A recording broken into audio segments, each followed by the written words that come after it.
We are lost in faded lovers when we're under feelings that never bloom.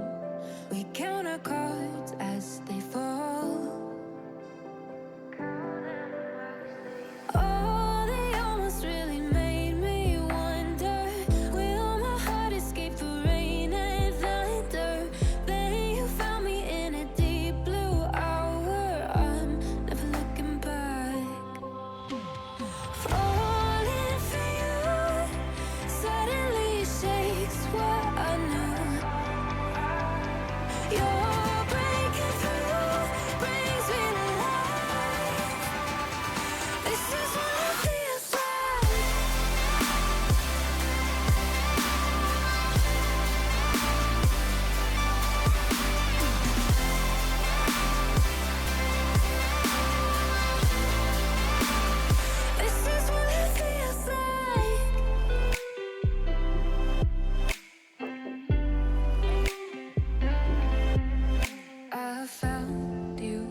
under dark skies, where the starlight brought us to paradise. Your love is all I need.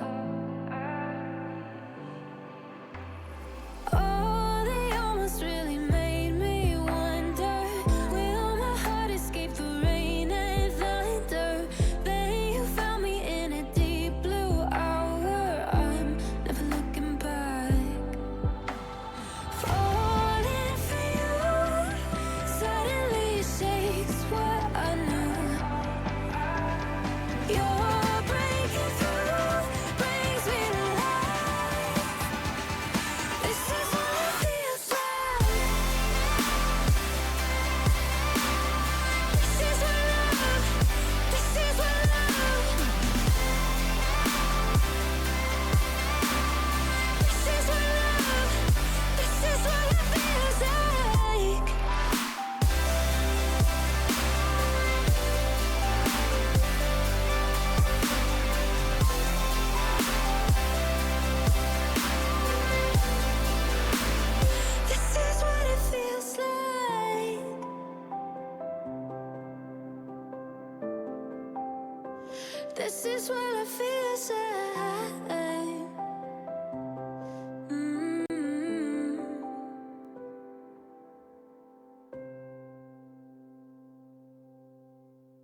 And hello, everybody. Welcome back to MCS. I'm Iwu, joined by Sleeper. We're here for Major 2, and the first phase of our second major is Swiss. What's going on? Nothing much. I'm excited to be here, ready to finally be able to watch some MCS action. Kind of been here and there, but have never been able to pop into the booth until now. So, really excited. It's the Challenger Series Swiss that we got going on here, so it'll be very fun to watch. I'm looking forward to it. Yeah, definitely. Big thing tonight is our first match is the Derecho and the Miracles 8 and 9 seed.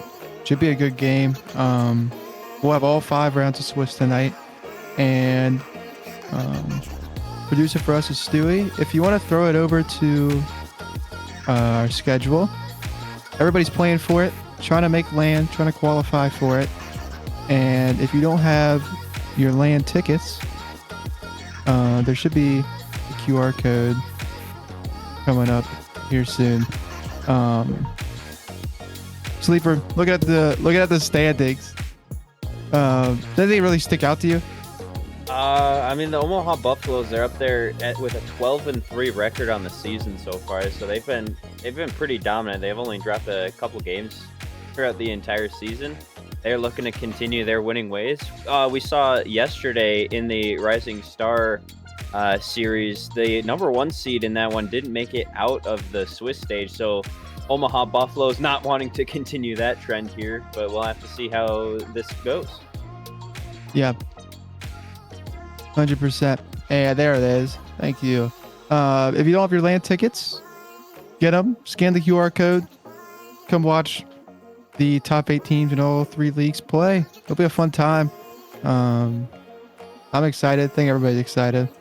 But one thing I wanted to point out with especially the bracket is you're gonna be playing teams with the same record, and I think winning your first round match is just so big. It just gives you that confidence for the rest of the night. We saw, I think, 3 or 4 teams that are outside of land spots or near the bottom make it out of Swiss because they win that first series. They just had the momentum, and that's a big thing. You got to go 1-0 to start. Yeah, a lot of points up for grab as well. We have the top.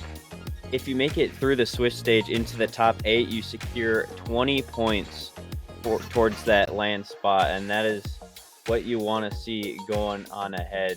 I mean, there's a lot of points up for grabs. You want to, and with all of these teams also, they're so close in points where, like, those few 9 through 12 seeds right now, you want to try and climb as high as possible to secure all those points. And like first place as well, getting 61 points. We saw the Omaha Buffaloes, they had 75 on the season. So there's a lot of points up for grabs here in this Major 2. And a lot of teams, they want to try and climb as high as possible to secure their ticket to land.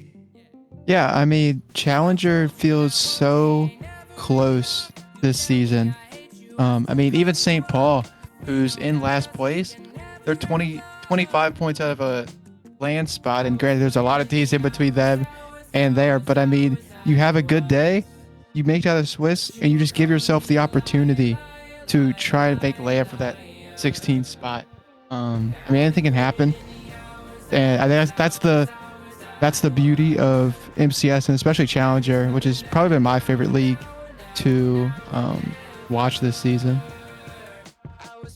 Yeah, a lot of teams really close to each other. Like you were saying, even Des Moines or St. Paul, they have that chance. They could end up getting first, but even then, they would still need quite a bit of help to be able to secure that land spot. It's not officially guaranteed.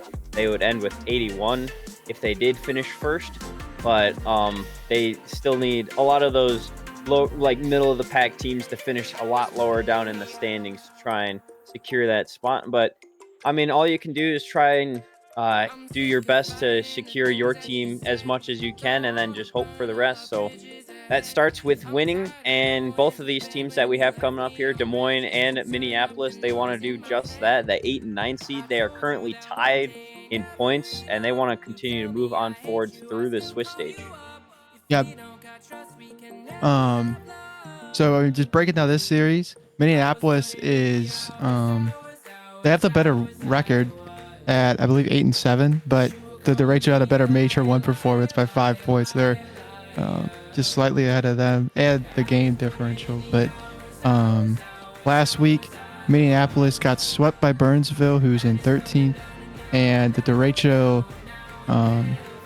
went to 5 with Kansas City, who's a top 5 seed. So if I had to pick my winner for today, I would go with the derecho in 4. Derecho in 4. That's a good prediction. I'm gonna agree with you on that one. I think it'll be a pretty close fought game. These teams figuring each other out here in this series because it's a new day of Rocket League. But I do think that derecho will be able to finish it in 4 as well. Yeah, 100%. We have everybody in, and the second major of MCS is underway.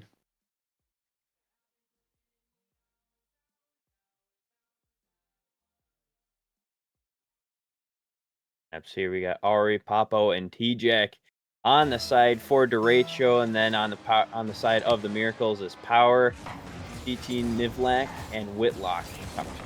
Excuse me if I mispronounce any of those names as well, but both of these teams looking to secure that first series win. It is Swiss stage, so you do have 3 lives, but you never want to drop down to your last life, especially early on here. You want to get those wins right away when you can to give yourself better position here. Power not able to get that second touch around. The Miracles, they want to get started here, but not able to come away with anything on the offensive half. Yeah, and CT will take it himself back across midfield off the backboard. Nobody's up. It was a ball dangerous down into into the box, but nothing comes of it for the moment.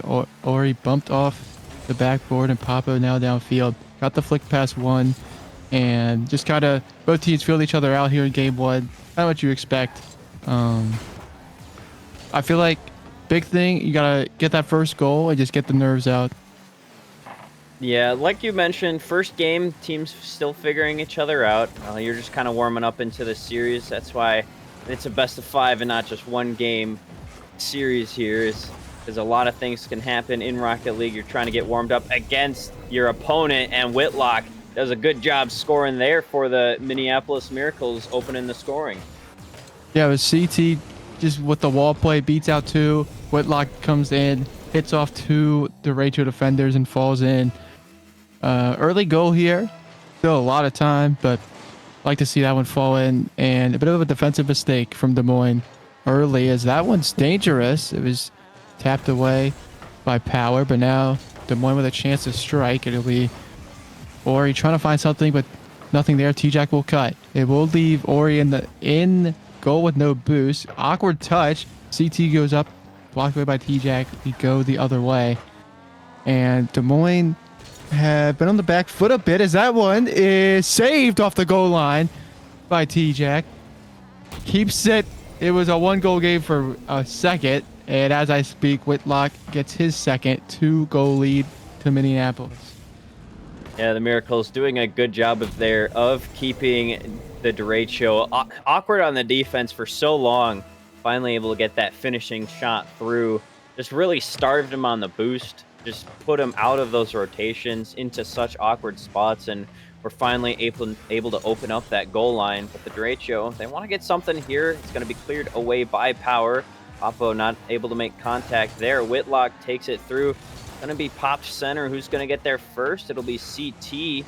Able to push it out to the side wall, but Ori is able to continue the derecho attack now before it is cut off by Power, and Whitlock once again slicing through that defense. Pass to T-Jack on the recovery, able to stop that one before it can go in.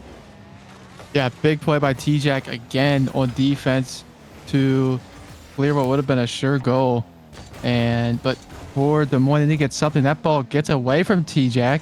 Whitlock fires towards the backboard. Power goes and missed. Or sorry, that was CT that missed. And just launched back in. Another double commit from Des Moines. Both players up, not a ton of boost. Oreo just bang it away, but still not a lot to work with. It was a good infield pass, a team bump, but couldn't be an issue. T-Jack does steal the corner, look for a bump, won't find it. Ori up, uncontested. One more touch to T-Jack for the dub. Oh, he will get it, but not on target. Got saved away at the point of contact. Good dunk by Papo. But under 2 minutes to play, Des Moines need to find something here pretty quickly because they're just getting suffocated into their own half.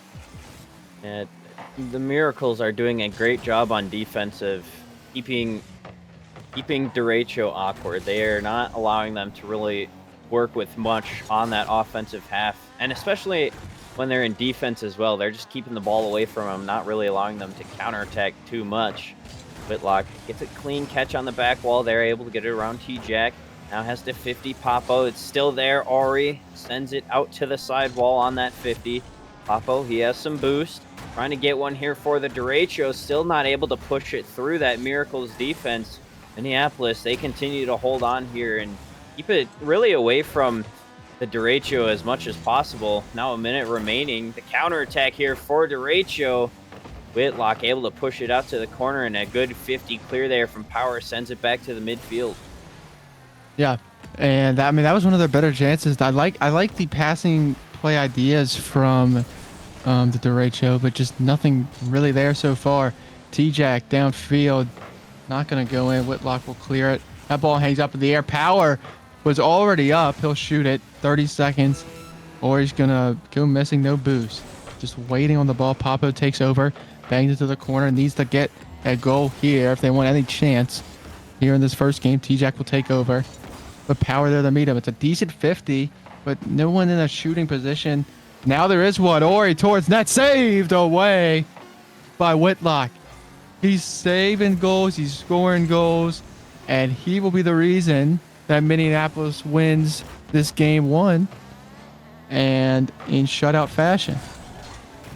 Minneapolis getting the win early on here. Now we're just in garbage time right now. There's no possible way for Derecho to score the game-tying goal or anything. Just trying to get one for the road here, but the Miracles, they did a good job of keeping the Derecho awkward and feeling out of position for most of that game there. You see Whitlock specifically 2 goals on 3 shots, getting 2 saves as well. He was on every side of the pitch for the Miracles, and they continue this momentum going forward. Miracles, they could have an easy game ahead of them, but just game number 1, we'll have to see how Derecho is able to recover from that. Yeah, 100%. I mean, it wasn't for lack of shooting. Ori had 5 shots. They just weren't the highest quality chances, and so they got to be able to find ways to break down the Miracles defense. Just got to find one goal, and it doesn't matter how it comes, just put it in the back of the net and just get your foot in the door of this series. Yeah, Derecho, they're going to have to try and find a way to break down that Minneapolis Miracles defense, because being held scoreless in game number 1, that's never what you want to see. But I think when they're finally able to get that first goal locked in, then they could start popping off there. But we'll have to see if they are even able to push that first goal through, and just how long it'll take as the Miracles heading into game number 2 here. They have a 1-0 lead in the series, looking to go forward in the Swiss stage to be 1-0 in Swiss here. We now get game number 2 kicked off underway. Yeah. Big game for Des Moines. I mean, the reverse sweep is always possible, but you don't want to go down 2-0 in your first series of the day. That's just such a big thing. Ori will try and look for the double off their own corner, won't find it. Papo clears long, but it hits the ceiling. I don't think that's what they wanted. It does make them a bit awkward.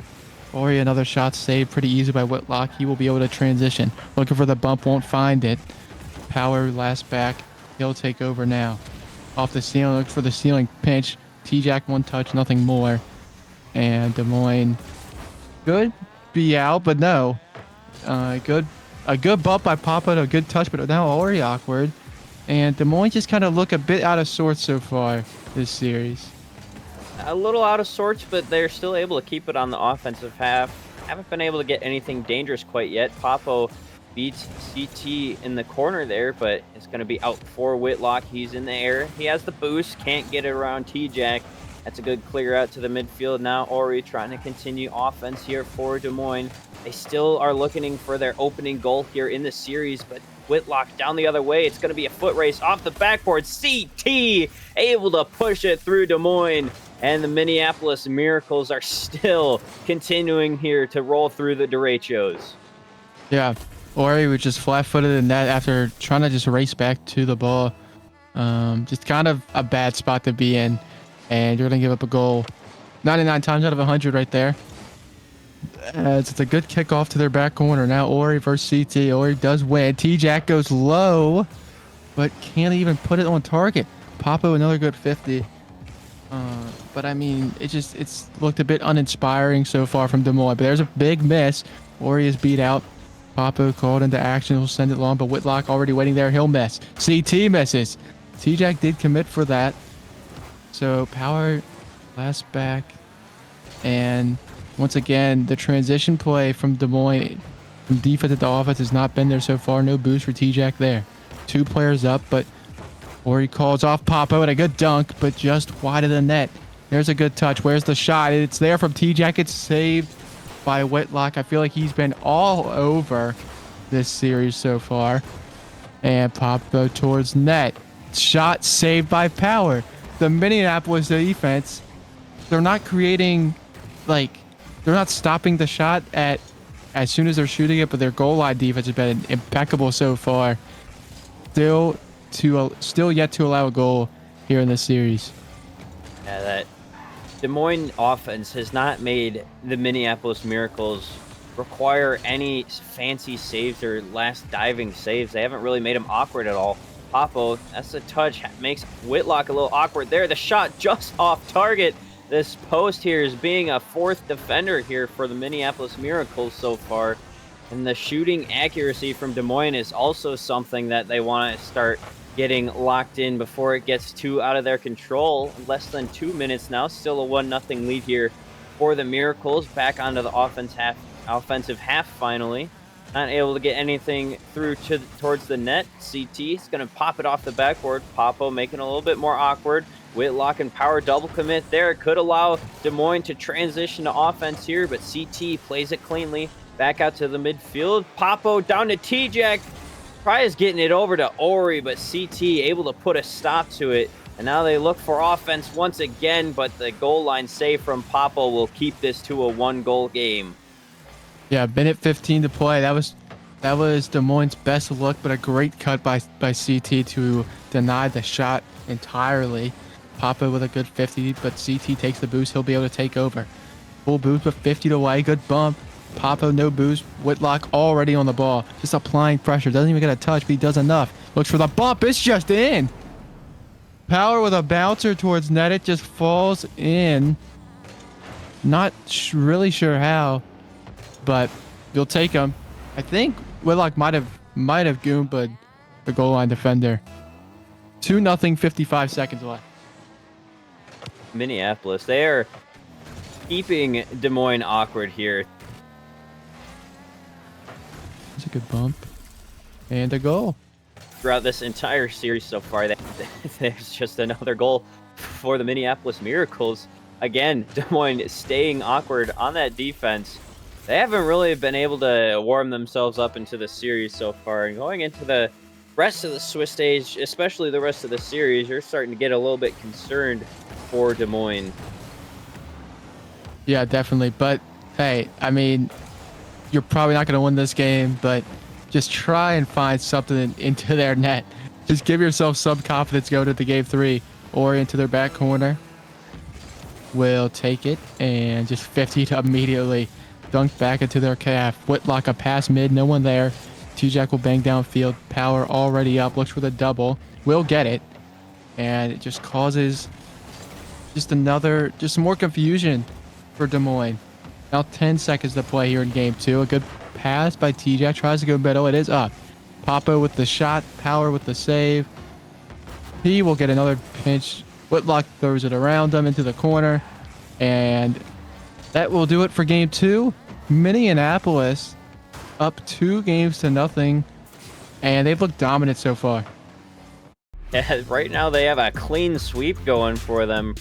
And this is kind of not what I was expecting here in this series. I was expecting Des Moines to be a little bit more ready for the match ahead of them, but from what we've seen so far, they've just been outclassed on every side of the field here. They've looked awkward on offense. They've looked awkward on defense. They haven't been able to lock it down quite yet. And the Miracles, they've been taking full advantage.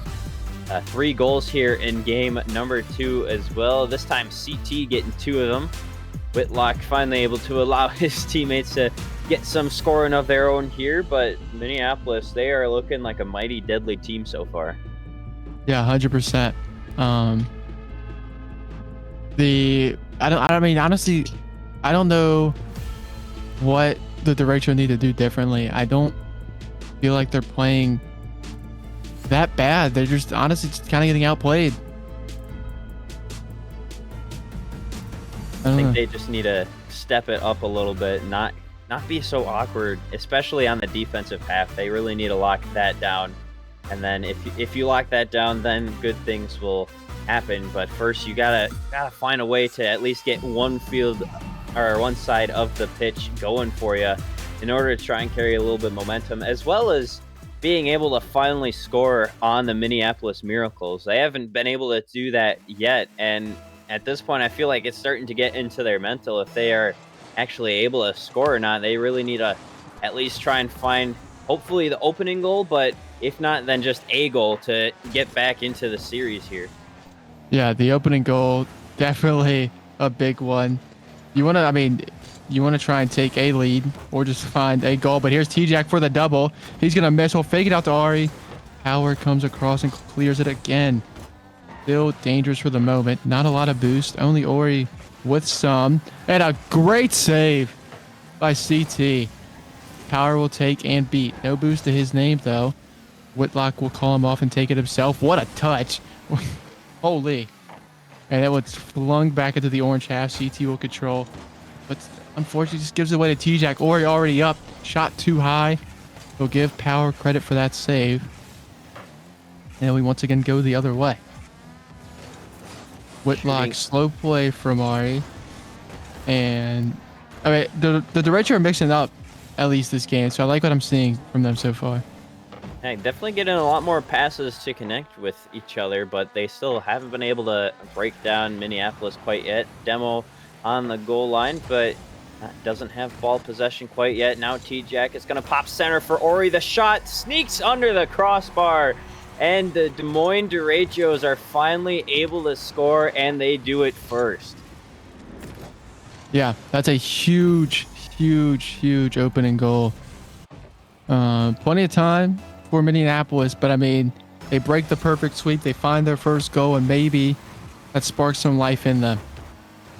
Especially finding that first goal in a series will spark life in a team just like that. And I'm thinking their game plan in game number 3 has been working so far. They haven't really allowed Minneapolis control of the ball much this game. They've been able to break down that defense as well. Finally, that 50 from Ori pops out to the corner. Power is able to collect it, brings it back out, still able to get it around a couple more, but Ori able to catch it.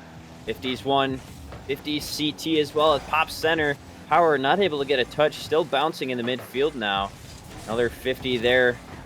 50's all around. Nobody really able to take control quite yet.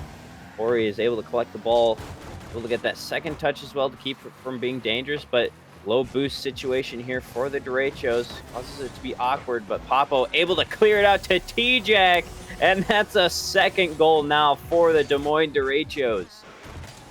Yeah, it was just a misplay by Minneapolis, and they hit the transition play much better than the first 2 games. And that's a big second goal with just under half the game to play. Minneapolis hasn't been able to really cut off those passing plays of Des Moines like they were in games number 1 and 2, and it's starting to come back and bite them a little bit here. That one will be saved away by Papo. GT trying to get it center. Now Minneapolis, they are the ones working with a deficit here. That shot able to be saved by T-Jack.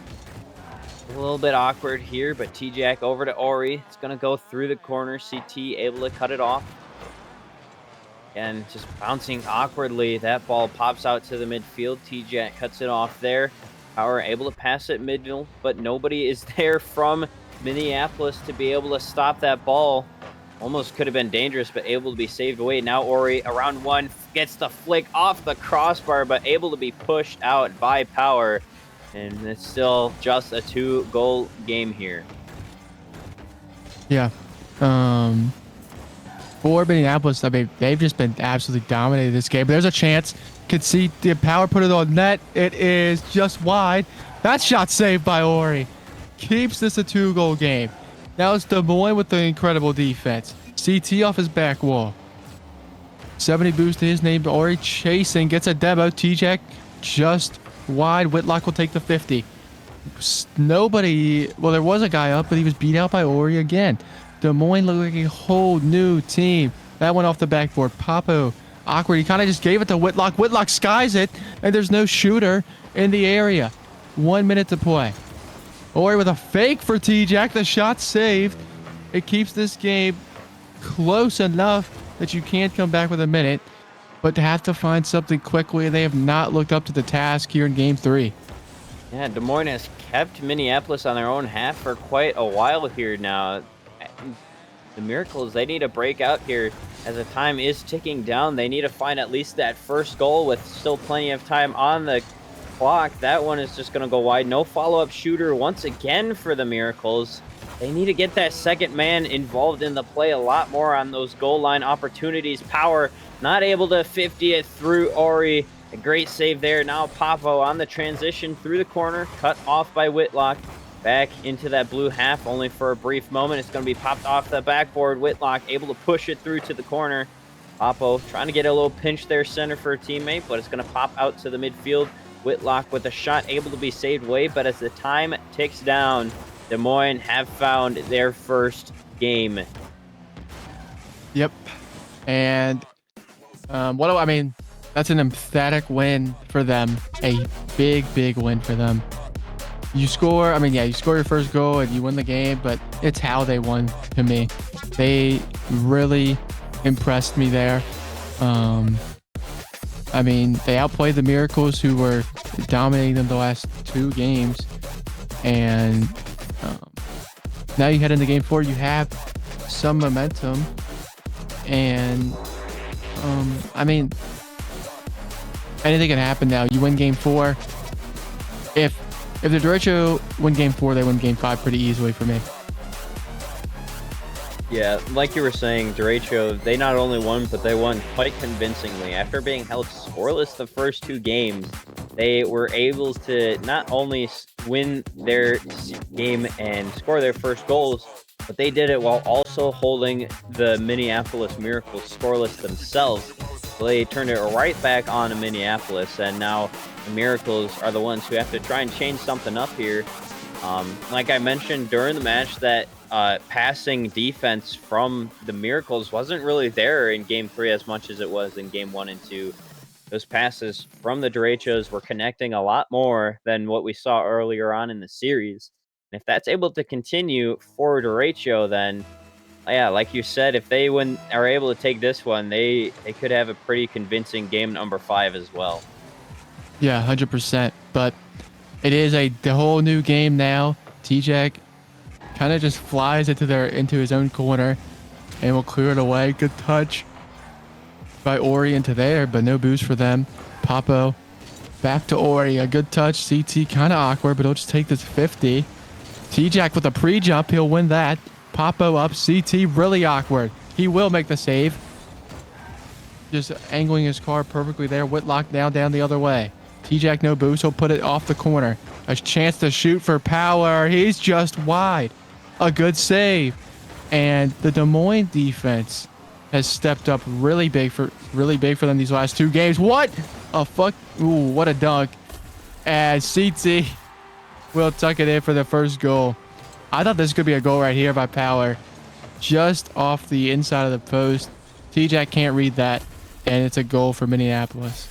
Yeah, I mean, that was such an awkward 50 to begin with also. I mean, from what I saw, he got the flip reset off of that 50 as well. Just pops right off of that post. And yeah, like you said, T-Jack just a little bit awkward, trying to figure out how that rebound was going to go. And CT was able to finally hammer it through.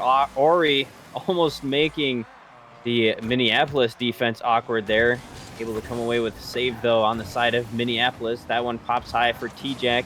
Not able to pancake it down to a teammate. That one's going to be pumped up. Papo's going to be there. The shot going to be on, but Whitlock able to get the save. No follow-up. Now T-Jack. Again, trying to find that pass, but Minneapolis, they're doing a little bit better job of cutting off those infield passes from the derechos so far here in game number 4. That's upfield to Power, but he's not able to get a touch on it as Des Moines looks to hold on once again. Yeah, there was an opening there to shoot there. Papo couldn't find it. CT will take the 50 back around into their corner. Power now with a chance. A good dunk by him. Papo towards the backboard. CT and Ori in a foot race to the ball. CT does win that for the moment. Whitlock beats T-Jack out. Whitlock versus Papo. The reset doesn't get it clean enough for him to be able to do anything with it.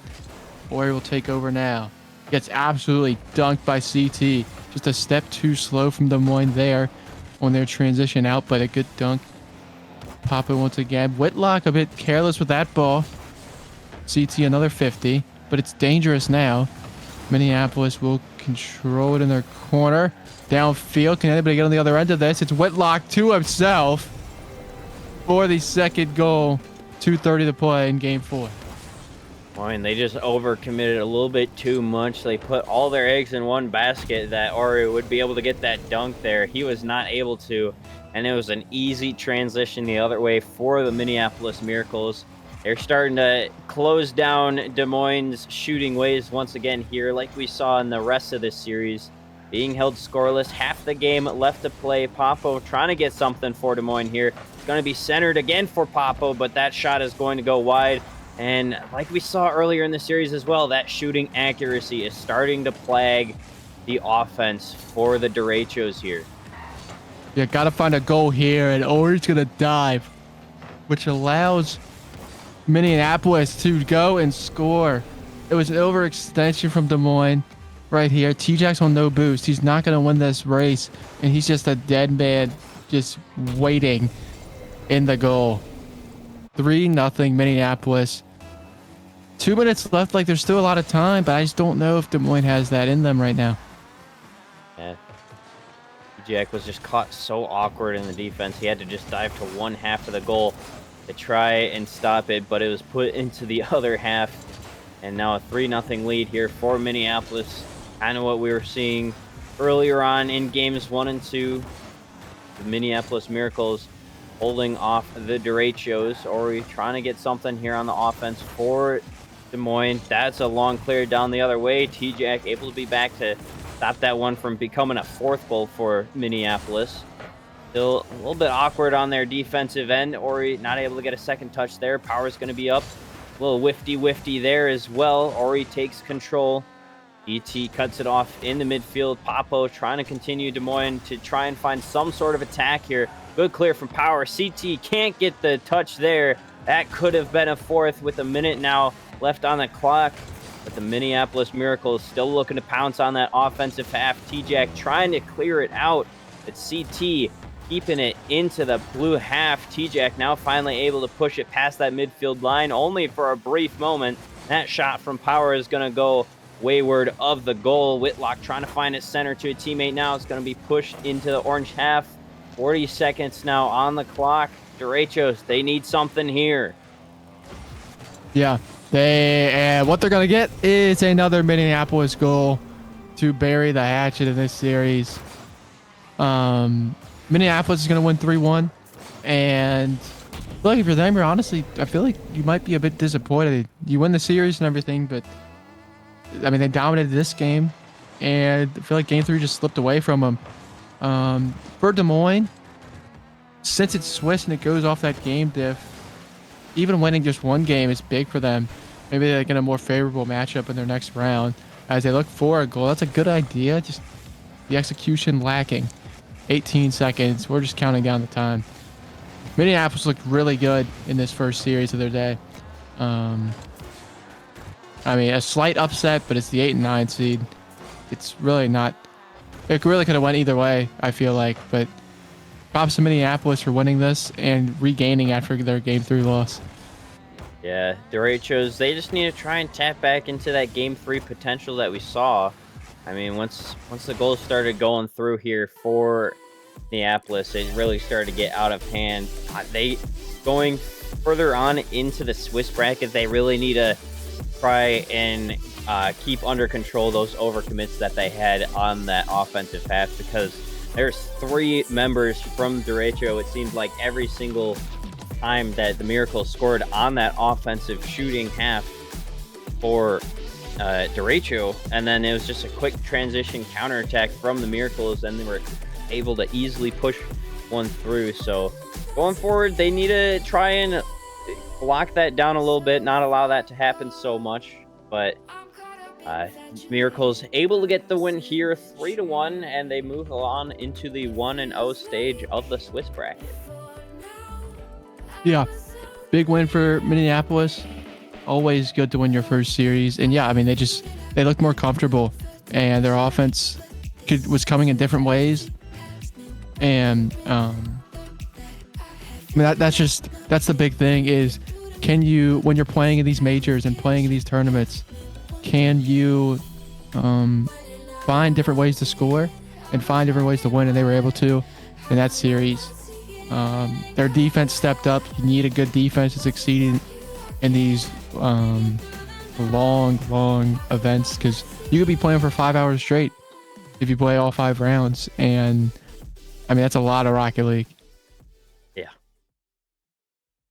I just also want to point out once again, Whitlock seems like the MVP for the Miracles this series. 3 goals, 5 shots, and 1 save in game number 4. But throughout the entire series, he just seemed like he was everywhere on the pitch for the Miracles. He was on the offense. He was on the defense. He just seemed to be doing everything for the Miracles, no matter where they were on the pitch, setting up his teammates, setting up himself. I'm stopping the derechos from doing anything on the offense. He is really my go-to player for the Miracles going forward, the real difference maker there. Yeah, Woodlock is that guy. That's a dangerous team, and I mean, I think they can play spoiler to anybody, especially if CT and Power could just be a bit sharper. I mean, they look really good on defense. They start contributing on offense just a tad more, and I don't think there's any team that wants to play them.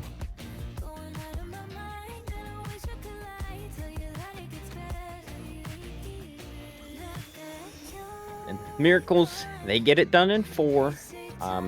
Good showing from them. Almost ended up being a perfect sweep for them. If you just erased game number 3, it would have been a perfect sweep, but game number 4 did end up happening. They got shut out in that game as well, but every game this series ended up in a shutout, so it's really favorable to one side or the other.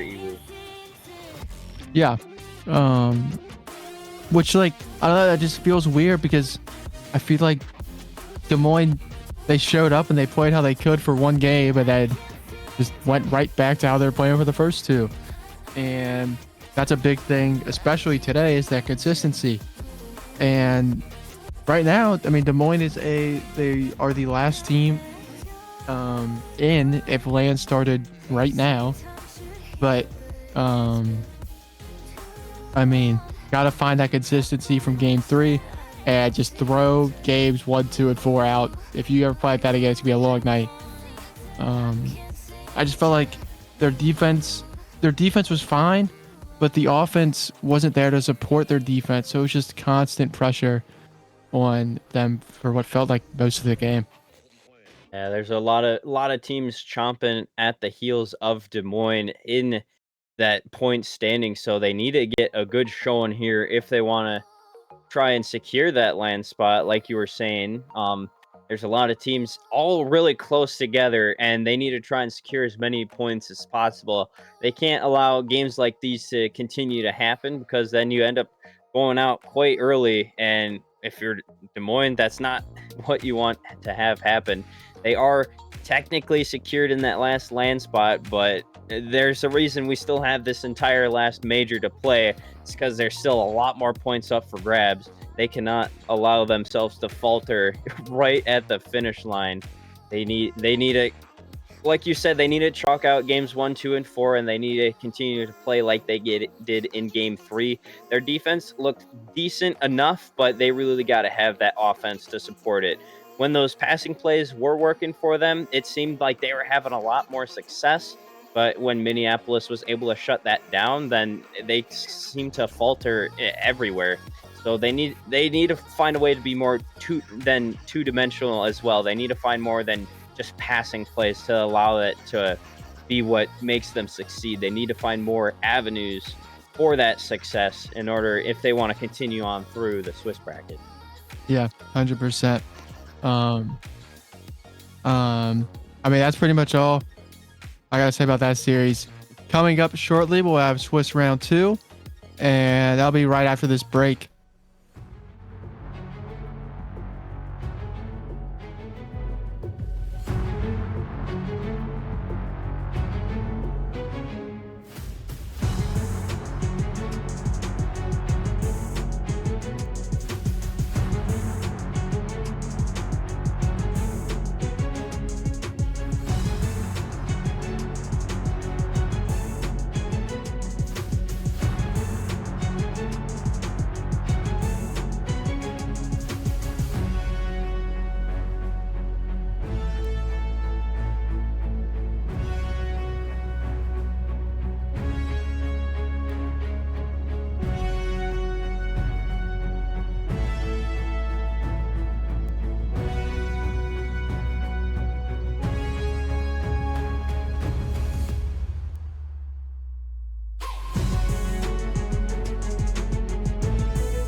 Welcome back, everybody. We have Swiss Round 2 action coming up between two 1-0 teams. It is the Rochester Rhythm and the Kansas City Outlaws. Sleeper, how's it going? How you feeling? I'm good. We're back. We got one more round here. Minneapolis, they took down Des Moines, 3-1 in the previous round. Headed up into the second round of the Swiss stage. Got the bracket up there for you. We will be taking an eye at the Rochester Rhythm, Kansas City Outlaws, but those are all the other matches happening on right now as well. And yeah, are you excited for this matchup, Iwu? Yeah, I'm interested to see what happens because only one technically upset was our series. So I mean, 7 of the 8 teams in spots for LAN are in the 1-0 round right now. There's some heavy hitters in here, and definitely we have some on our hands with Kansas City and Rochester. I mean, what more is holy, what's more there to say? I think these are two of the better teams at Challenger pretty easily. I didn't go either way. I'll take Kansas City in a sweep. I used to play there last season. Those are my guys. All right. Well, just to be a little bit different from you this time, I'm gonna go the Rochester Rhythm. I'm gonna go 4. I'm enjoying this 4-game series that we've had. Hopefully it's not like as much of a blowout as the last 4-game series was, but we'll have to see. Hopefully more than one team scores in one game here, but there's only one way to find out, and that's to get down to the pitch. Yeah, we will see. It is the Rhythm in the blue and the Outlaws in the orange as we get underway. Dicey playing against his former franchise in I believe some of these players played some of the Outlaws players played on Rochester this season. I could be wrong though. I mean, this is a huge series. A chance to go 2-0 in Swiss is, it's a big deal, especially when you're not, I guess one of the higher seeds, as Dicey will get a goal. 2 starters early, 4:24 to play. Good flick from him. It's a big miss, and he'll just tuck it in. 1-0 Outlaws. I also want to point out the Outlaws, that was a full field play right there. There could have been a potential shot from the Rhythm, but there's a demo onto the shooter who was on that offensive half for Rhythm, and then it was just a transition down the other way for the Outlaws. Now that's a good 50, pushes it out. Double demo here for the Outlaws. Flo has to play it cleanly. He does. Able to catch it on the backboard as well. Outlaws, they're coming out demo heavy here. Just hard to have competition on the field if you just get rid of them entirely. So they're going with that strategy here in this game. That's a pass center to Dicey. Able to be cut off. Wubik able to get a touch on the ball, though, keeping that one from going in. And this one, starting off pretty exciting game here so far. Back and forth play quite often here. That's another great save there. These teams' defense, they've come to show out here so far. I don't know about you, Sleeper, but this series just feels more full of energy and just full of pace than our last series. Both teams just putting the pedal to the metal. Olvi will send it across, and I really like what I've seen from both teams so far. The demos from Kansas City have really impacted how the Rhythm can play. Yeah, there's a good 50 there from, I believe that was Busy. Now getting into the play once again, pops it up there. Able to get another touch, leaves it for Shega. Able to get the clear out is Wubik, though. Now Olvi continuing it through the corner. It's going to be there for Dicey. Moon just off of the crossbar. Could have been a 2-goal lead there, but Shega now looking to try and clear it out only as far as Wubik. Flo able to play cleanly off the backboard. Gets that second touch as well. Breaks open the defense. Just has Olvi to beat, but can't meet up with another member from the Rhythm as they look to try and continue on offense now. Yeah, that's great from Ovi there. He cuts off the shooting lanes and forces Flo to put it wide. That's a good ground pinch. Dicey will have to scramble back. Loses the race to the boost, so now he's low. Wubik will take control, but nothing. Just one boost to his name. Can't get anything on that. Ovi last back. Former first round pick. I don't remember what round he went in this year, but he was a first round pick in Chow last season.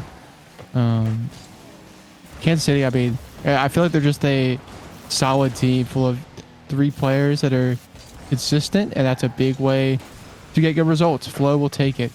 Gets down to the ground, but dunked away. That's a big dunk by Wubik to Dicey. Dicey to net. 2-0 Kansas City. The bump as well on that back line. Wubik, he just headhunted the second he got off that play. Busy could have had a play on it, but was just taken out entirely. Now a 2-goal lead here for the Kansas City Outlaws. Minute 45 on the clock. Plenty of time here for the Rochester Rhythm, but they just need to find a way to break down this defense that the Outlaws have been showing out with so far.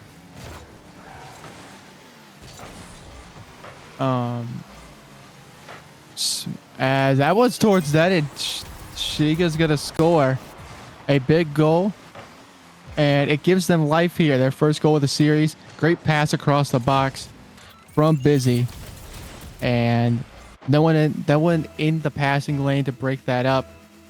Basically a free net. Good shot nonetheless. 1-goal game again. Just under 90 seconds to play here. Flo gets one more touch. That one will drop down. The shot saved away by Dicey. Keeps their lead intact, but Shiga's gonna do it himself with a dagger through the defense. We're tied. My goodness, the shooting from Shega has been phenomenal. Just the dunk on Olvi as well. Olvi did get a touch, but it does not matter when Shega is behind that ball. Able to tie this game up, minute 15 on the clock. It was 30 seconds ago that this was still scoreless for the Rhythm, but that's just how quickly this game can change. And Shega putting the team on his back, getting 2 there, but that's a misplay on the defense as once again the Outlaws take the lead. Yeah, Dicey with the Hattie in game 1. A big goal there to regain their lead, and they just regained some momentum. You threw away the 2-goal lead. They get it back. Can they hold on now? Wubik gets bumped. It will fire towards the net, but nothing really too dangerous there. Busy beat out through the corner. Low will launch downfield. Wubik has to half flip away. Wins the race to the boost, but doesn't win the ball. It will go up. Ovi will take care of it. Low, 14 to his name. He won't get the boost. He actually will grab it, but not on his initial turn. Dicey just being a nuisance in that corner. Now Ovi comes through looking for the bumps. The bumps in the demos have been fantastic from the Outlaws here in game 1. Launch downfield off the backboard. 20 seconds to play. They got to get something going here. Flo bounces it to the middle to Busy. Busy looks for the bump. He will get it, and it will go in. Hat tricks for Dicey and Shiga in game 1. This is Busy with the bump and another dunk. This time on Dicey. What a performance and what a comeback. Every time they need a counter punch, the Rhythm find it. At 14 seconds on the clock after that one. Once again, you cannot 50 Shega on your own goal line. He is just too strong for that. Now takes it high once again. Time ticking down. Able to get it around. Olvi tries getting it center. Busy. The shot able to be pushed to the side. Olvi to collect. No boost. Might just let it go down here. Still wraps around the corner. Still up. Shega will let it touch the ground. And we have our first overtime here in the Swiss stage from the games that we've been seeing so far. That's almost just a kickoff goal, but Busy able to save that one as this overtime will continue. Yeah, that is... Oh, I thought we had a rule 1 for a second, but it was broken. All 3 players back in the action. And I feel like at the end of regulation, I thought Busy might have had a chance on net, but I don't think he could find it. There was another great look. A great pass, but Busy just beat out. Dicey's demoed. That one back to Shiga. Got to get the ball out of his hands if you're Kansas City. He has been the main man so far. Wubik on the ball. Double commit from Kansas City. Dicey floats away. Ovi will stall for long enough. Shiga with the double. Was looking for another touch but couldn't find it. Flo with a good demo. Gets one touch. Shiga looks for the double. It's in. It's in. As soon as he touched that ball, I knew it was going in. You cannot stop him there. Oh my goodness. Shiga, like you said, he has been the man on the Rochester Rhythm. 4 goals, 9 shots. This Rhythms team on the offense, it is hard to stop Shiga when he gets the ball in his hands as they take game number 1 with 53 seconds into overtime. Yeah, what a win for the Rhythm. And if you are the Outlaws, you gotta kind of be questioning what just happened. We were up two goals with under 2 minutes to play and we lost. I mean, there were 14 seconds left. You just scored. I mean, it's that's a bad loss for them. I feel like they played pretty well, but when Shiga's doing that, you know what? You might just not have a chance, and you're gonna have to regain for game 2 here. That was a thriller of game 1, the best game we've seen so far today. Yeah, I mean, there's 15 shots on the side of the Rhythm compared to the Outlaws. They only had 6 between 2 players there, so they really need to get that offense going for that entire Outlaws team. They were trying to hold on defense as much as possible, but at the end of the day, they just couldn't hold on, especially when Shego was behind the ball there. He was just too clinical with it. This Rochester Rhythm, they look to get going early here. Flo, no more boost, can't push that one towards the center. Olvi able to clear this one out to the midfield, gets the control, can't get it around Shiga though, now busy. Trying to get the ball, can't do so. Wubik with a good pinch to the center for Dicey. Outlaws, they don't care if they have to be on the defense, they'll just push it right into offense as soon as possible, and Dicey will do that, will dice it right through your defense. Yeah, Dicey with a little bit with just a nice little hook shot. I mean, Flo is dead to rights in the net, and the Kansas City will take their goal advantage in game 2, just like game 1. Busy with a good touch. Can he stay with it? It's just so awkward for Busy, but he eventually is cleared long into the hands of Shiga. Somebody needs to get up for this if you're Kansas City. Shiga, the reset, the shot. It is saved away off the goal line by Ovi. He just looks so dangerous every time he touches the ball. That one downfield. Flo will block for the moment. 2 players from Kansas City there. A good bump. Where's the shot? It is top corner is where it is. Ovi with the goal. And it looked like Wubik got the bump. Yeah, Wubik bumps Flo. And all Ovi has to do is just put it on the left side of the net. It goes in. Big time shot. 2-goal lead. 4 minutes to play. Such shooting precision from Olvi on that as well. He's in the right corner and is able to push it to that left corner of the net in order to keep it out of the hands of anybody from Rochester to be able to get back for that one. But we've seen a 2-goal lead here for Outlaws before. This time they just need to find a way to hold on to a little bit of a fake there from Wubik, but Shiga is able to get back and try and clear it out. Now Flo has to connect with Busy, able to get it around 2 members of the Kansas City Outlaws. Shiga has the ball, but not a lot of boost to work with. Dicey able to clear it out easily this time. Wubik, he takes it high, able to get back to the ball. Not able to get the reset, though. Flo to clear. As now the Rhythm look to get the offense going. Flo, the shot, saved by Dicey Moon. Able to put a stop to that one. Their defense from the Outlaws has been holding on very well here in the previous couple games, but Rhythm, they just had way too many shots last game to be able to save all of those, but this time has been working out for them. 3 minutes on the clock, still holding the Rhythm scoreless here. Yeah, Dicey will play through the corner. The pass goes middle. Low goes missing, but Wubik not in the position. Ovi looked like he caught him off. Now Ovi with a solo play of his own. Busy, I believe, was waiting on the boost. He was just kind of AFK for a second there. Shiga will take it off the left wall. Shiga off the ceiling, back to himself. Shiga, the reset, goes underneath. The pinch not there. Double commit from the Rhythm. And still plenty of time. 2:30 to play. So much time. A bump from Flo, a 50 from him as well. No one in a shooting opportunity. Busy goes missing. Dicey once again through the corner. Just need to waste time. Shiga once more does get bumped away. Rubik controls.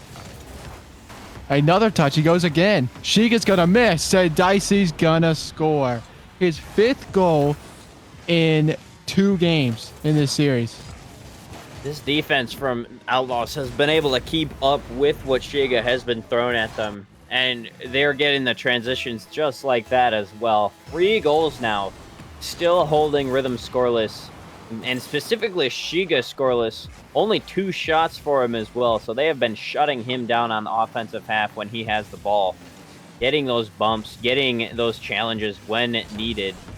And that has been the difference maker between the last game. Olvi wraps it around the corner, doesn't even need that second touch as well. And he will secure now a 4th goal for the Kansas City Outlaws. Yeah, and I feel comfortable with Kansas City winning this one, but you never know with how they threw game 1. But they do look a lot better, a lot more comfortable in defense, but all it takes is just 1 goal, you feel. Rubik touches it into the corner. Busy. Off the ceiling, nothing there. 1:38 to play. As we will go down into the blue half once more. The defense for the Rhythm has been suspect.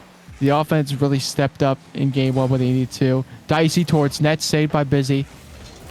That would have really been a dagger if this game wasn't already over, but that's a good touch. Shiga will take it himself. Need to basically score here and get at least 1 kickoff goal. If not 2, Dicey will control, but the pop up calls Olvi into action. Shiga no boost. Dicey with the ball. Dicey just slows play down for a second. Under a minute to play. Busy towards net. Just a bit wide. And Rochester seems like they might get shut out here in game 2. Not what I was expecting at all, Sleeper. Yeah, maybe that game 1 overtime took a little bit too much out of them. A little bit of an awkward situation there.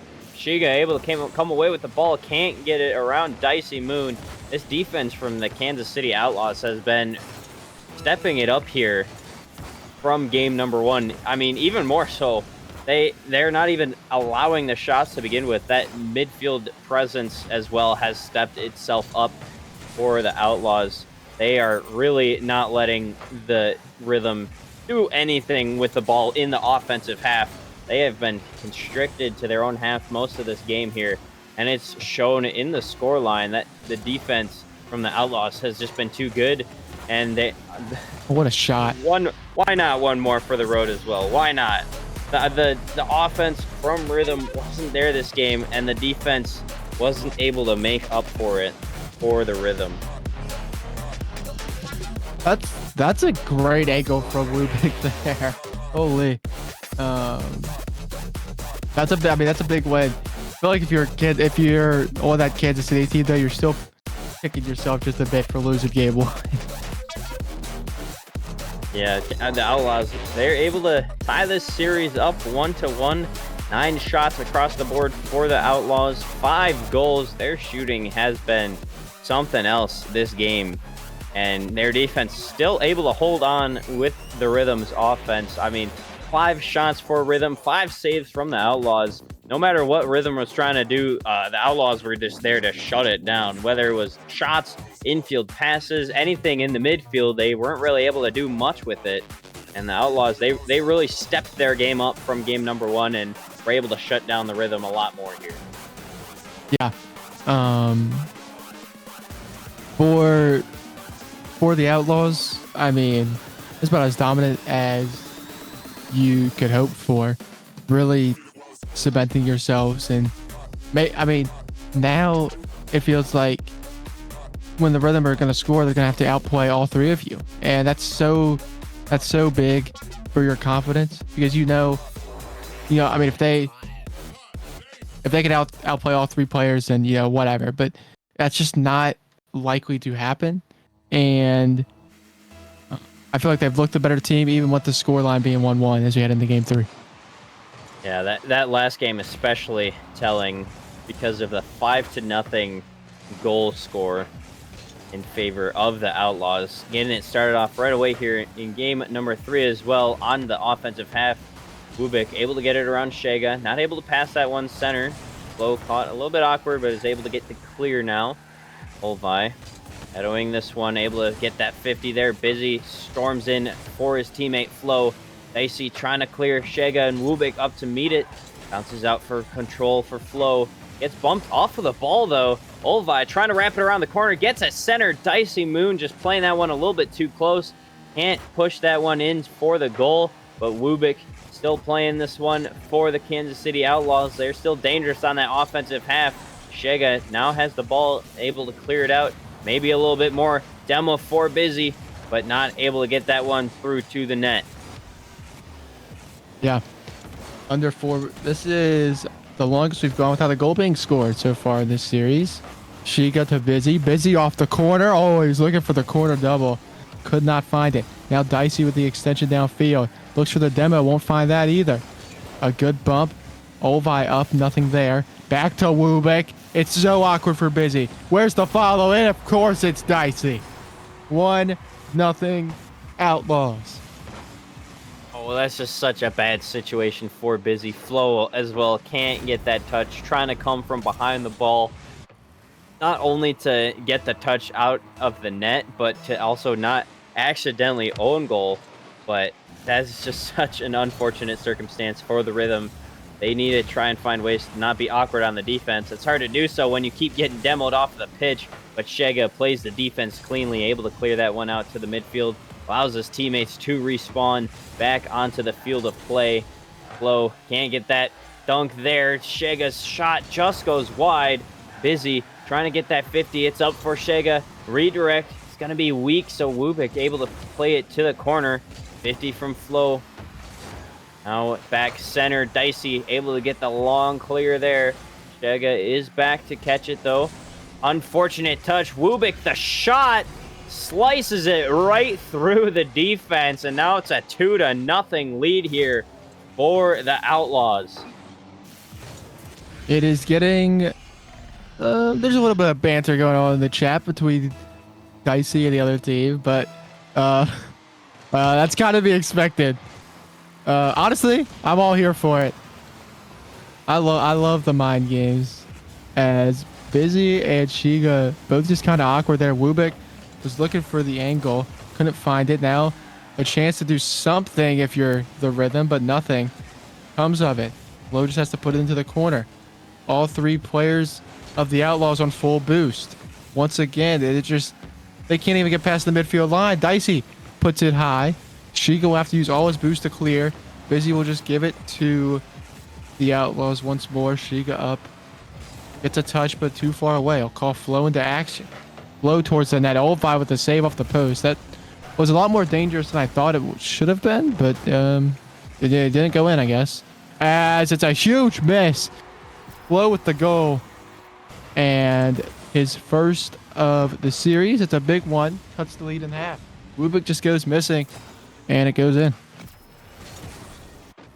Cuts it down to only a 1-goal lead now. 2 minutes still on the clock. Plenty of time for the Rhythm. Finally able to push a goal through since the overtime victory in game number 1. Held scoreless in game 2. That could be what they needed to find their shooting foot once again. But right away, back on their own half of the pitch. Flo able to get a great 50 there, pops it out to the corner. Busy pushes it through the rest of the way. Now trying to get it around the corner. Wubik able to get a great touch there, pops it right back out to that corner. Flo the 50 pops high. Dicey's going to be there first, but Busy already in the trajectory of the shot to stop that one. Can't get the second touch as well. Shega is up in the air to meet it, but gets 50'd out through the corner now as well. Has to just leave it for Flo. Gets it around. The good challenge there. Olvi to clear it. Now extends it deep into that blue half, but Busy able to collect. And we have a little bit of back and forth ball here. Oh my God, what a save by Shiga to keep this a 1-goal game.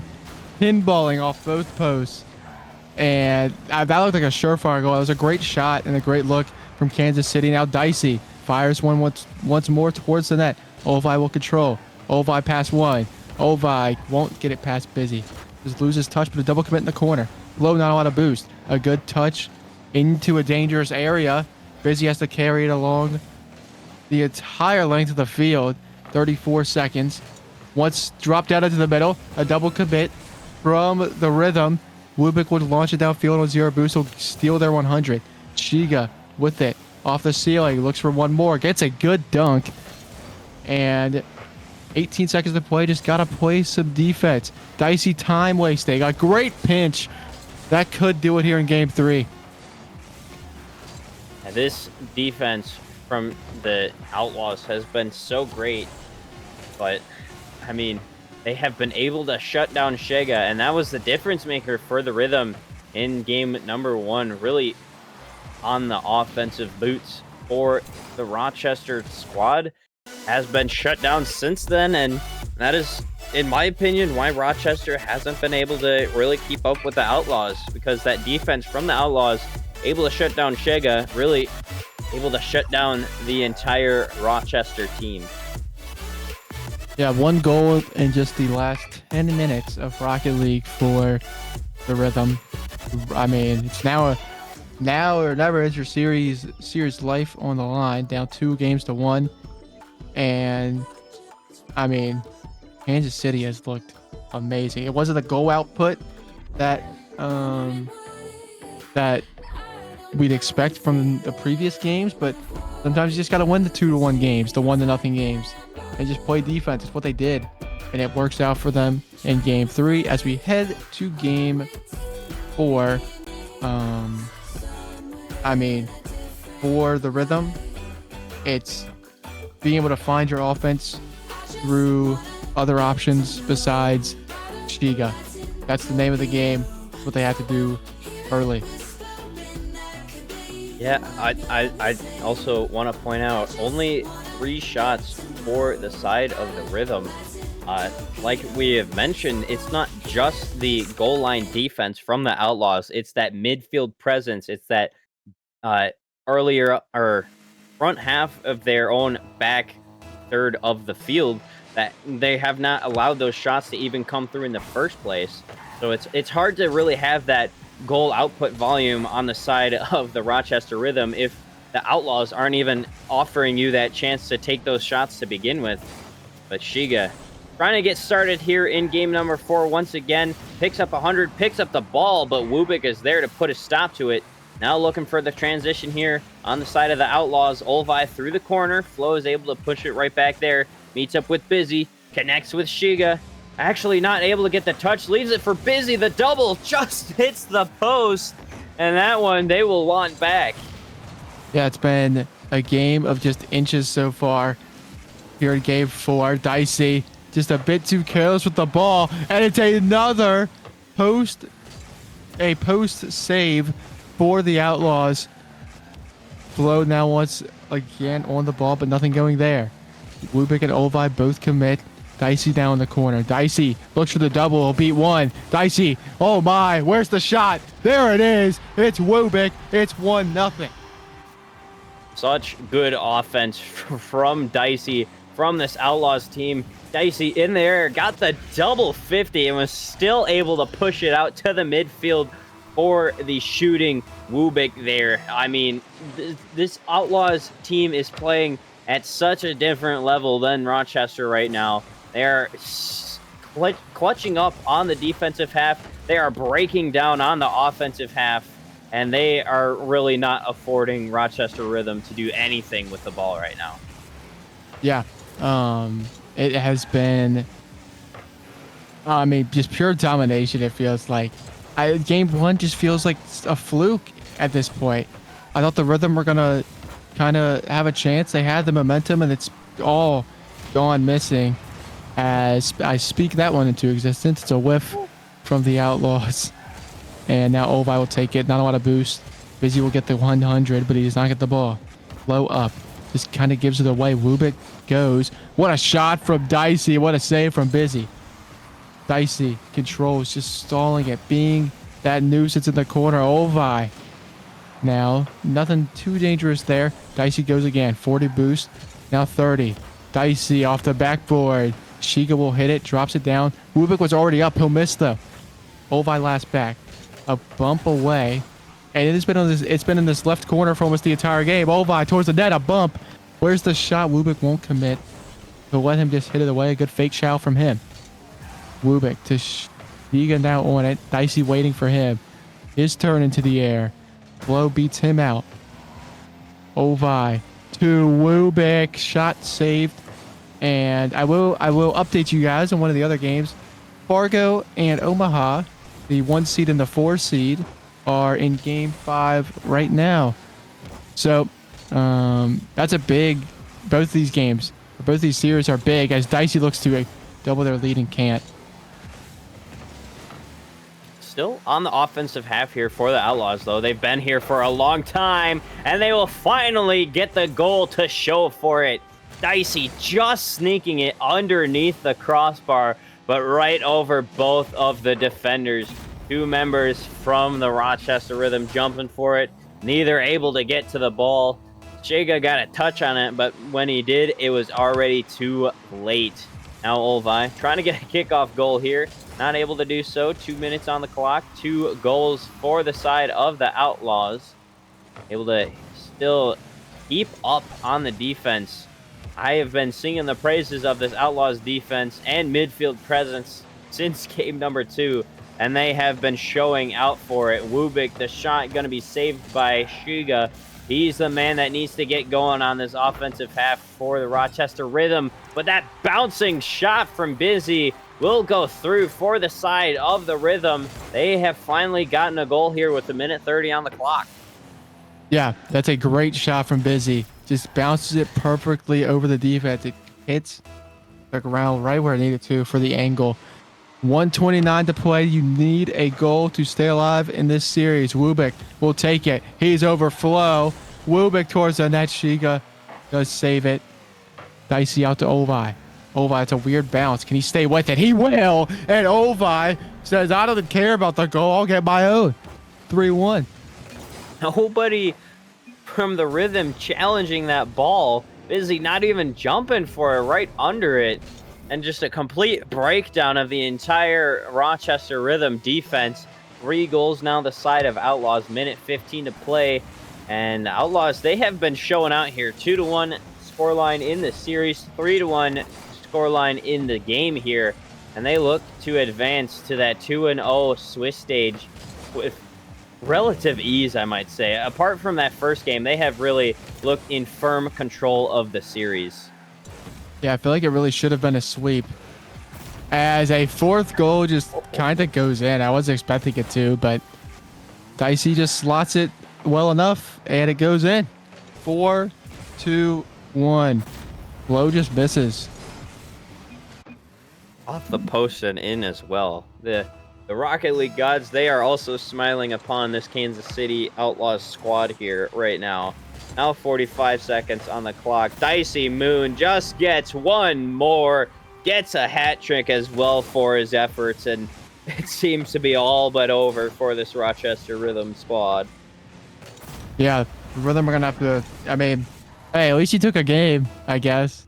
But it has not looked good these last 3 games for them. Scoreline's definitely not in their favor. 5-0 in game number 2. 2-1 game number 3. That could have been their best chance, and now it's 5-1 in game number 4. Outlaws, they have really just taken a thrashing to this beaten up defense that they have just been beating up on this entire series. They've been playing aggressively. They've been getting bumps, demos, everything. I think it's just gotten in the heads of this Rochester Rhythm squad a little bit too much. They just are looking tattered on the pitch, and they have not been able to really come back here in this series. Yeah, it will be a 3-1 victory for Kansas City. I mean, the regain after winning that first match, or after losing that first match, in the fashion of which you lost is huge, and to do it just so convincingly, it's what you want to see. That is a huge win for them. They go to the 2-0 round, and for the Rhythm, I don't know. I just feel like they just kind of got outplayed. The defense was not up to par, and the offense, once again, like our first series, the offense couldn't support it, and eventually your defense is going to crack, and it cracked a good amount against Kansas City. Yeah, the Kansas City Outlaws. They take the series 3-1. They move up 2-0 on the Swiss bracket here. They are already currently in a spot to secure a LAN appearance, so they are just looking to try and get as many points as possible. Also want to push through and get that major 2-win, 61 points on the board as well. Maybe if they do so, securing that number 1 seed heading into our LAN, but they still have the rest of the Swiss to look ahead to. They can't try and look too far ahead into the future. They need to keep playing how they are playing right now, moving on through the bracket. But yeah, we'll have the round 3 here in just a little bit. Iwu, do you have any updates on that Omaha team? Yeah, Omaha and Fargo are in Game 5 OT. Omaha blew a Ooh. 2-0 lead with a minute left. Oh my God, they just won. It was a pinch from midfield, and that will do it. Omaha wins and comes back against Fargo. So I believe we might be getting Kansas City Omaha in the 2-0 round. What a matchup that would be. But for Rochester, you're now 1-1. They were the 2 seed coming in, so they're not. It's not a team of. It's not like you're like a low seed or anything. They're a high seed. Maybe it's just a bad series, bad matchup. But I'd look for them to regain and still make it through Swiss pretty easily. But it's not the greatest showing in that particular instance. We'll see what they have for us for the rest of the night.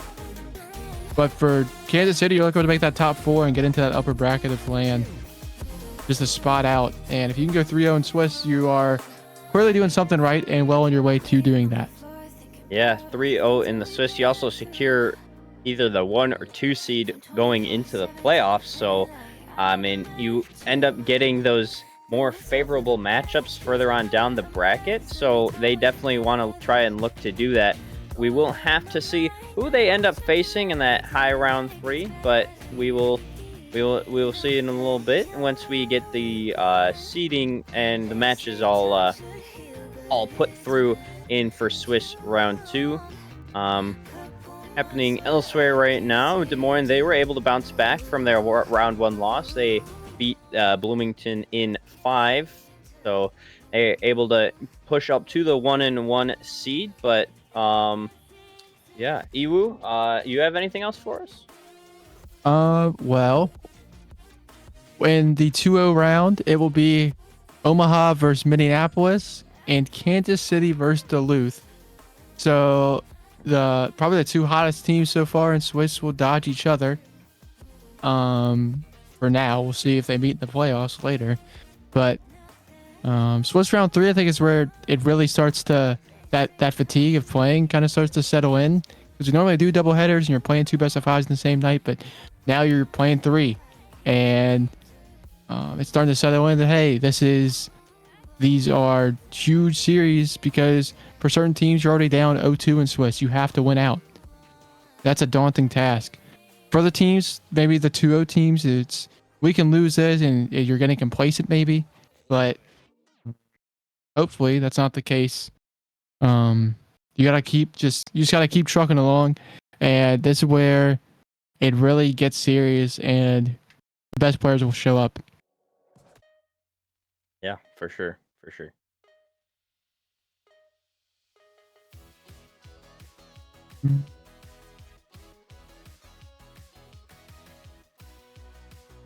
Let's see.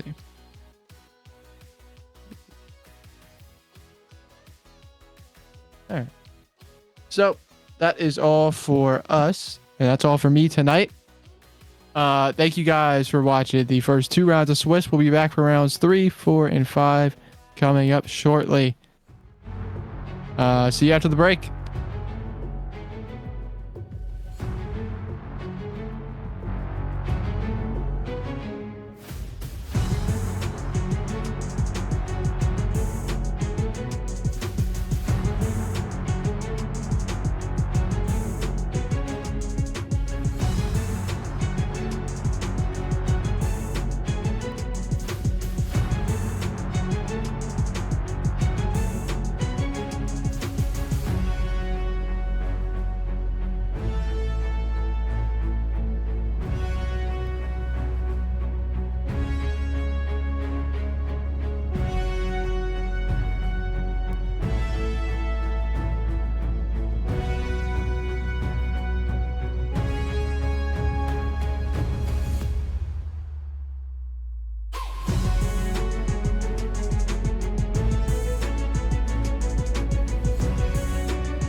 Welcome back, ladies and gentlemen, to some more Midwest Championship Series action. Swiss stage of Challenger rolls on into round number 3 as we just saw the Outlaws get rid of the number 2 seeded Rochester Rhythm.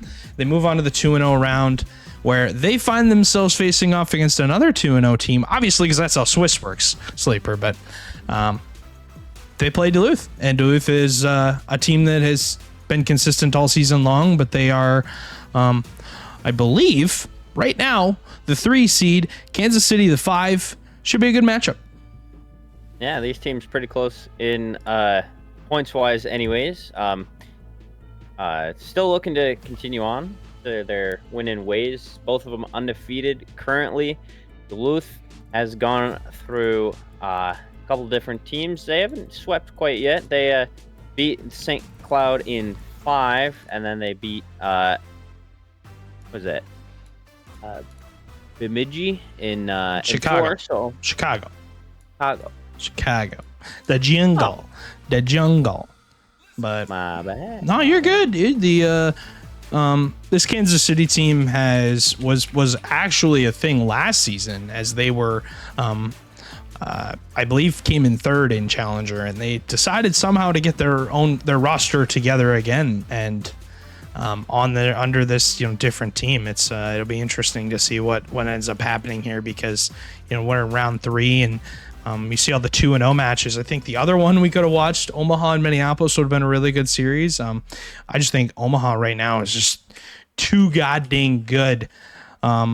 As they're more than likely going to qualify unless they get upset by Minneapolis, which is very, very possible. But Sleeper will hop back over to us after the bracket. But you see we're in round 3, so 2-0 matches, 1-1. And then you see those eliminations right now, 4 teams fighting for their lives. 2 of them will be eliminated after this round is over. That'll be either Bloomington, Chicago, St. Paul, or St. Cloud, excuse me, but we'll hop back over to us for predictions. Who do you got in this series? I personally have Kansas City winning this series, and I don't want to jinx them, but I feel like they are going to get it done. I gotta agree with you on that one. They have been looking really good, at least from what we saw in the last game. They've been working really well together as a team, especially on the defense and connecting that into the offensive half as well. They look to be the favorites heading into this series for me. As Outlaws have a chance to qualify, Duluth has a chance to qualify. Duluth, an interesting franchise, making some moves to get players on their roster. Not the drafted team they have. The only one left out of the drafted team is Bob. It's the same thing for this Outlaws team. The only person left on the drafted roster is Dicey. So we'll see what ends up happening with these 2 teams. But like I said, this Outlaws team won a major last season under the Rochester franchise. They went to land as one of the favorites to win the whole thing. Didn't get it done once again. And we'll see if this season they fare a little bit different. But I really, really want to focus on the physical play, Sleeper, because that's what really turned the edge for me for this Outlaws team as Dicey nearly gets the first on the board. A big save, though, by Doge to get the ball out. But I really want to focus on the physical play because that's where you see Kansas City. They're able to create advantages on the field. And wherever there's an advantage, they can find open shots, open nets, and cleaner plays. As Bob hits the crossbar, doesn't get the finish, though, and that one's not going to find its way in. And both teams with grade A opportunities, neither able to find the back of the net. Yeah, it's a good clear out to Olvi. The shot able to be saved by Bob, the huge man. Now Dicey not able to get a touch there. Wubik missing as well, had no boost. Dicey able to get the demo, taking the person who had the control of the ball, taking him right off of the pitch. Now Olvi, that pinch is going to go far of Dicey. Wubik able to be there. Now trying to get it centered for anybody else. It's going to be cleared out now. Bob trying to get something here going for Duluth, but a good clear by Dicey will put the Outlaws right back on the offensive half. And obviously, Kansas City 10-5 on the season. Duluth is 11-4. I mean, they're about as close as you could possibly want. Mango, though, acquired by Duluth as part of, I believe, a 3-team deal, possibly a 2-team deal. I don't remember, but was acquired in the second trade window and has been pretty darn good for this Superiors team so far. But Bob has been always that rock on the back line, wins the challenge here. That one's going to go all the way down and in, and Duluth has the first goal on the board in this round number 3. Such a huge 50 win there from Bob. Keeps the ball right in front of himself, sends Olvi out to his own corner, and Olvi was playing the third man there. Probably just got a little bit too caught upfield trying to challenge that one and wasn't able to put a stop to it where it lied. Duluth, they took advantage. They took that first goal. We'll have to see how the Outlaws are able to respond. They have taken a deficit in a game since the overtime loss in game 1 of that last series we just had on stream. So they haven't faced a deficit in quite a while. We'll have to see how they react. And going back to December 13th is the last time that this Kansas City roster has lost a series. They are 6-0 and 5-0. Technically, if you count tonight, they've won 7 series straight. They're 7-0. Their last series coming on December 13th.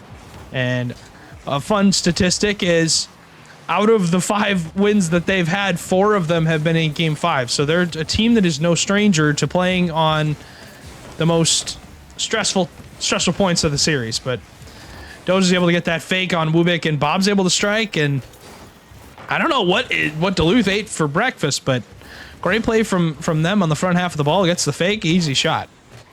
Yeah, a little bit of an awkward situation there for Outlaws. They were maybe playing a little bit nervously there on the defense, just trying to force challenges where they weren't at, and Duluth took advantage once again, able to slice it around the rest of that Outlaws defense. Almost getting another one here. Dicey is able to put it to the corner, but Duluth, they're still lying in wait for Wubik.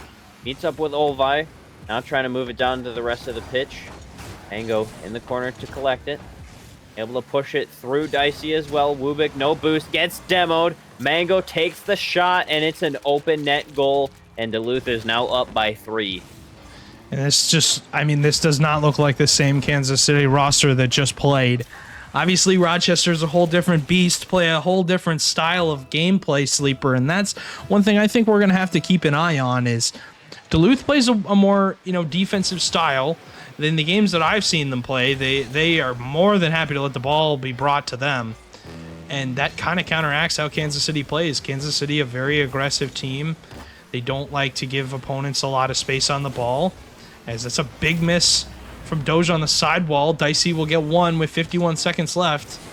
Hold the phone for just a second because the game's not over yet, but going back to my point, Duluth's play style really plays well into how KC plays the ball. If KC overextends or if they throw themselves at the ball too much, Duluth is happy to exploit that. That's what I've been seeing so far here. Definitely a couple overextensions on the offensive half for the Kansas City Outlaws, and Duluth, they took full advantage of that, and They look to continue to play possession here. That shot's going to be on. Olvi can't reach it. And that could be the dagger here for Duluth, taking that 3-goal lead once again with 30 seconds left on the clock. Beautiful pass from Bob to Mango, and Mango slots that one into the bottom right corner. 29 seconds to go, a 4-1 advantage. And yeah, this one probably done and dusted. We're going to look at game 2 if you're KC. Try not to get out to, a 3-0 deficit, because obviously when you're down by that much, it's really difficult to find any will to come back, because you dig yourself such a hole and almost got to climb out of it with not a very big shovel, as Wibik will miss that one. 6 seconds now as game number 1 firmly in the hands of Duluth. The higher seed reigns supreme so far. We'll see what game 2 has. And they are winning game 1 emphatically. Yeah, Duluth, they were ready for the competition that Kansas City had for them. They took it right to their faces. Like you were saying, they play that more defensive style and were able to get those transitions back out and really break down that Outlaws defense that looked oh so good last series, but for right now, it's looking shaky at best. I think overall, Sleeper, they're going to adapt. They're going to realize, okay, we're not going to give these guys open nets on counterattacks the whole game. It's not going to be that easy. I feel like they're going to change how they play, and that adjustment's probably going to help them a lot. But overall, really just think the simple mistakes on your back line, flying by the ball, not giving up easy shots. I think that's where you're going to be saved for sure. But heck of a game won by Duluth. They put up 4 on the board. Gonna be really hard to beat them when when they put up 4. But it'll be interesting to see what they get. Yeah, that's all that Rocket League is about here at when all these teams are so close together. It's about adaptation, being able to shut down what your opponent was able to do so well and get the game previous, or maybe fixing something to make it so that you are able to really pop off against a team at one point. It's about being able to adapt with what the team has given to you. And that's why we have 5-game series, 7-game series going into playoffs. That's why there's it's not just like a best 1, best 3. You have a lot of games to be able to download your opponent and try and play the best Rocket League that you can against them, as opposed to just losing that first game and then instantly dropping out, Yeah, and Dicey Moon just taking one here for the Outlaws. That's a good touch though from Olvi midfield. Dicey with a good read, but yeah, no, it's like if you don't adapt to your opponents, you're gonna have a real hard time of finding any sort of confidence on the field, especially scoring goals. I mean, I feel like you're just gonna run out of ability or will to keep going, because it feels like no matter what you do, things that can't be stopped. Mango flip reset finished off by Doge. Duluth don't waste any time tying this game. Great touch there from Mango. Sits underneath the ball, gets by Dicey and Wubik, and that's not what you want to see if you're KC. Okay, give the space out to Duluth. I mean, that was such a good flip reset as well from Mango. He delayed it just that extra half second, be able to get it around both of the defenders from the Outlaws. That one top center, Wubik is able to get to it, but now it's a tie game, 4:30 on the clock still.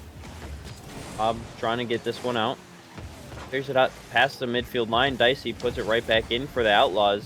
Mango takes some control only for a brief moment. Olvi has the ball, gets it around 1, is able to cut it through Bob the Huge Man as well. Delayed taking that shot opportunity until Bob was committed one way or another, and he was able to get it just around him. Outlaws, they are able to take a lead again. And Olvi last season for this former Rochester roster was really the difference maker in the major, was the reason why they were able to make the run that they did. They were the first seed for the longest time, one of the harder teams to beat. And he was the reason why. You know what you're going to get out of Wubik and Dicey. They're consistent players that have been around in this league at least for seasons upon seasons, years now, where you can rely on them to make the plays that you need. But Olvi was kind of that mystery last season, and really has stepped up huge in this game, not only to get Kansas City the lead with a beautiful play, but is going to be needed more as this series progresses, because Duluth, I mean, Sleeper, think about it this way. They've only got one, and they're like a cobra coiled ready to strike. They're going to get two. You know they are. Oh yeah, you cannot count on only allowing them one goal here, as they are now trying to hunt for that second one, but Olvi is able to clear it out before anybody from Duluth is able to commit on it. Now Dicey off the backboard. Doge is there to cut off the pass, though. Bob the huge man able to get it around another one. Clears it out to the midfield. Bob, no boost, can't commit on that ball quite yet. Doge is going to be there. Now gets it around Dicey. Olvi, a great 50 to keep that one away from the net, though. Pops out to Mango in the midfield. He's able to collect the ball. Tries pushing it past that defense, but Wubik pass over to Olvi. Trying to get another controlled touch, but takes too much time. Wubik able to clear it out back into that orange half. Now looking for a third one here. That one just goes wide. Dicey's shot able to be met as well. And Duluth, they hold on the defensive end here, trying to look to transition it into offense. A lot of time left. 2 minutes is unreal amount of time. Is both Doge and Olvi kind of getting each other with fakes, as that clear save from Olvi comes out. Touch from him and Doge combine as Mango tries to sit on this ball, and not a ton of boost will fall into what he thought would be a bump. But Wubik gets the better of that challenge. Bob out of the corner and nearly finds a shot. A minute 50 to go. Out of time as Wubik beats the last man, and that'll make the lead for KC 2 now, as looked like Mango just got caught cheating a little bit too far forward, and Wubik makes him pay for it. Yeah, Wubik had the boost. He called off his teammate Dicey and was like, hey, don't worry about it. I got this one. And he took the ball and he took it right to the house, getting that second goal lead for him. That nice goal cushion, especially against this Duluth team, like you were saying, Stewie. They have that ability to just get a goal out of nowhere. You cannot allow that one goal lead to be the difference maker. You want to try and hold on with as many cushions as possible. Doge now trying to find Bob the huge man in midfield. Olvi is able to cut it off. Now Mango, no boost to get that redirect, but Bob is right in the path as well. And there's that one goal there for Duluth. It's like a dinner bell almost, where you go out in the middle of the savannah and you just ring a dinner bell, and all of a sudden a lion just shows up and starts eating your leg. That's what it's like playing the Duluth Superiors. The dinner bell was rung there, and Bob was the lion coming to eat Kansas City's legs, because that's exactly what he did. And out of that corner, I mean, it's a great shot. It's hard to save. It's upper 90 with pace. That's the biggest thing, is it has pace. The huge dunk from Doge goes off the backboard. Dicey and Wubik, though, don't panic too hard as they're able to get out, but a minute to go. Kansas City, with how they've led this game pretty much the entire time, would hate to drop it. As a demo from Dicey on the third man, him and Olvi, though, have a combined probably 25 boost between them. Aren't able to get by that last man. Another demo on Mango. He's last as Dicey dunks Bob, but it's going to go into that corner. A huge save from Bob to keep his team alive, but has to win another challenge. That one's towards net. It's going to go off the backboard. Doge had no boost and knew it was off and played it correctly. It's 30 seconds now, Sleeper. Duluth still got to find one. Yeah, they need to get it onto the offensive half. That's a good one there. Bob faking it out. Olvi able to push it off the backboard, but Doge has the boost, has the shot. Saved away as well. All three members from the old Outlaws were in the net. That one faked out, not able to push it through. All three members as well. Time is ticking down here for Duluth. They need a strike when they are able to with time on the clock, but that clear out will put it to the ground, and Outlaws, they tie up this series. Huge win. As you know, Sleeper, that's kind of it's one of the most important games for me, because it's a swing game, because you lose. If you're KC, you lose that. You're down 2-0 to a really high seed, a good team. But if you win that, look what the series is now. 1-1, we're going into a split game where anything is possible. You have the momentum going into that game. Really think this next game is Kansas City's to lose, as they put up 604 points from Olvi, doubles up on two players from Duluth's own whole team. They outshoot Duluth in this game, 9-6, and they made do with what they had. And going into this next game, they're going to need to continue to do that. We'll see what ends up happening between these two as 2-0 round rolls on. One team has been eliminated. St. Cloud and St. Paul already done with their series. That was a sweep. So the first team eliminated is unfortunately the St. Paul Senators, my own franchise. So unfortunate for them, but their season does come to an end, as I don't believe they have enough points to make it out. But Sleeper, we'll see what we get out of the next, this next game. It's going to be, to me, it's one of the most important ones in the series, probably the most important for these teams tonight. You win this, You're one game away from qualifying. Yeah, and if you lose, you have to win 2 in a row to then qualify. Duluth trying to be the team to do that here, but Kansas City, they did a much better job compared to game number 1 in that last game there. They really locked down. They didn't allow those overcommits on the offensive third there. They kept that third man back a little bit more, and they didn't allow those counterattacks to come out from Duluth as much. And it really showed in their performance. They kept it a lot closer from getting out of control like it did in that first game. They even took the game with a 1-goal lead. Now Wubik trying to get one here for Kansas City, isn't able to slice it around that defense enough. Olvi off the backboard, trying to find the shot as well. It's a soft one. Can't get it around. All 3 members from Duluth were there on the defensive end. Still on that orange half for the time being. Olvi trying to keep this one dangerous for Kansas City. It's into the corner. Wubik has the ball, pops it center. Dicey is there. The demo from Wubik as well opens up the space. And like you were saying, Stu, it's this physicality from Kansas City that is being the difference maker right now. Really, yeah. They just don't care. They don't care who's in front of them, what defenders are hanging out.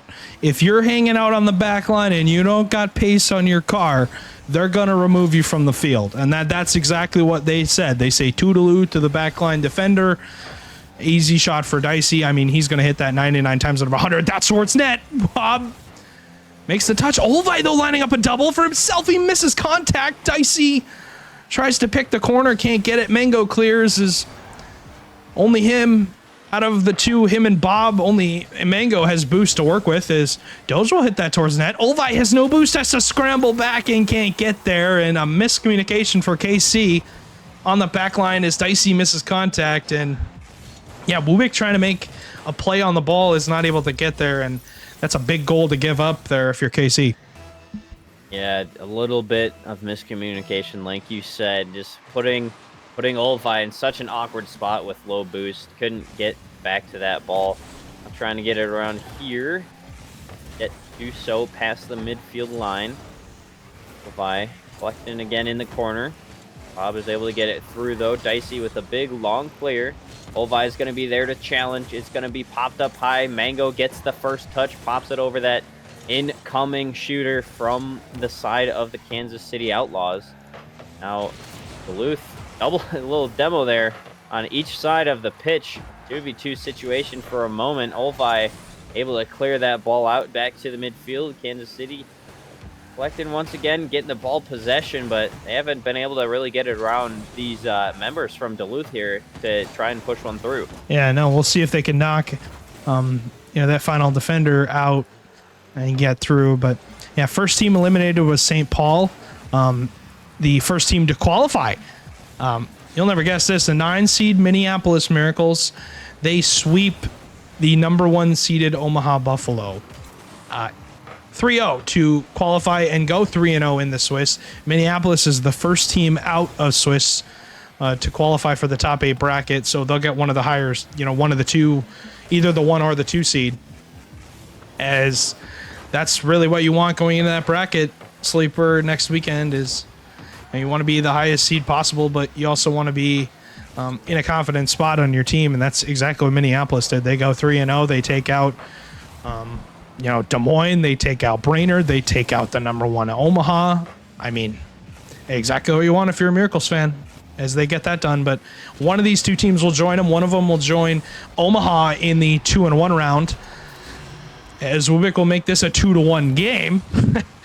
And guess what it is? What do you think they scored on? Demo in the back line. Olvi clears the last defender.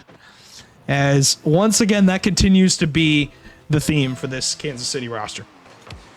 Yeah, Kansas City, they want to make it themselves the team to go through. That shot just off of the post as well. Follow up too soft. Defense able to recover.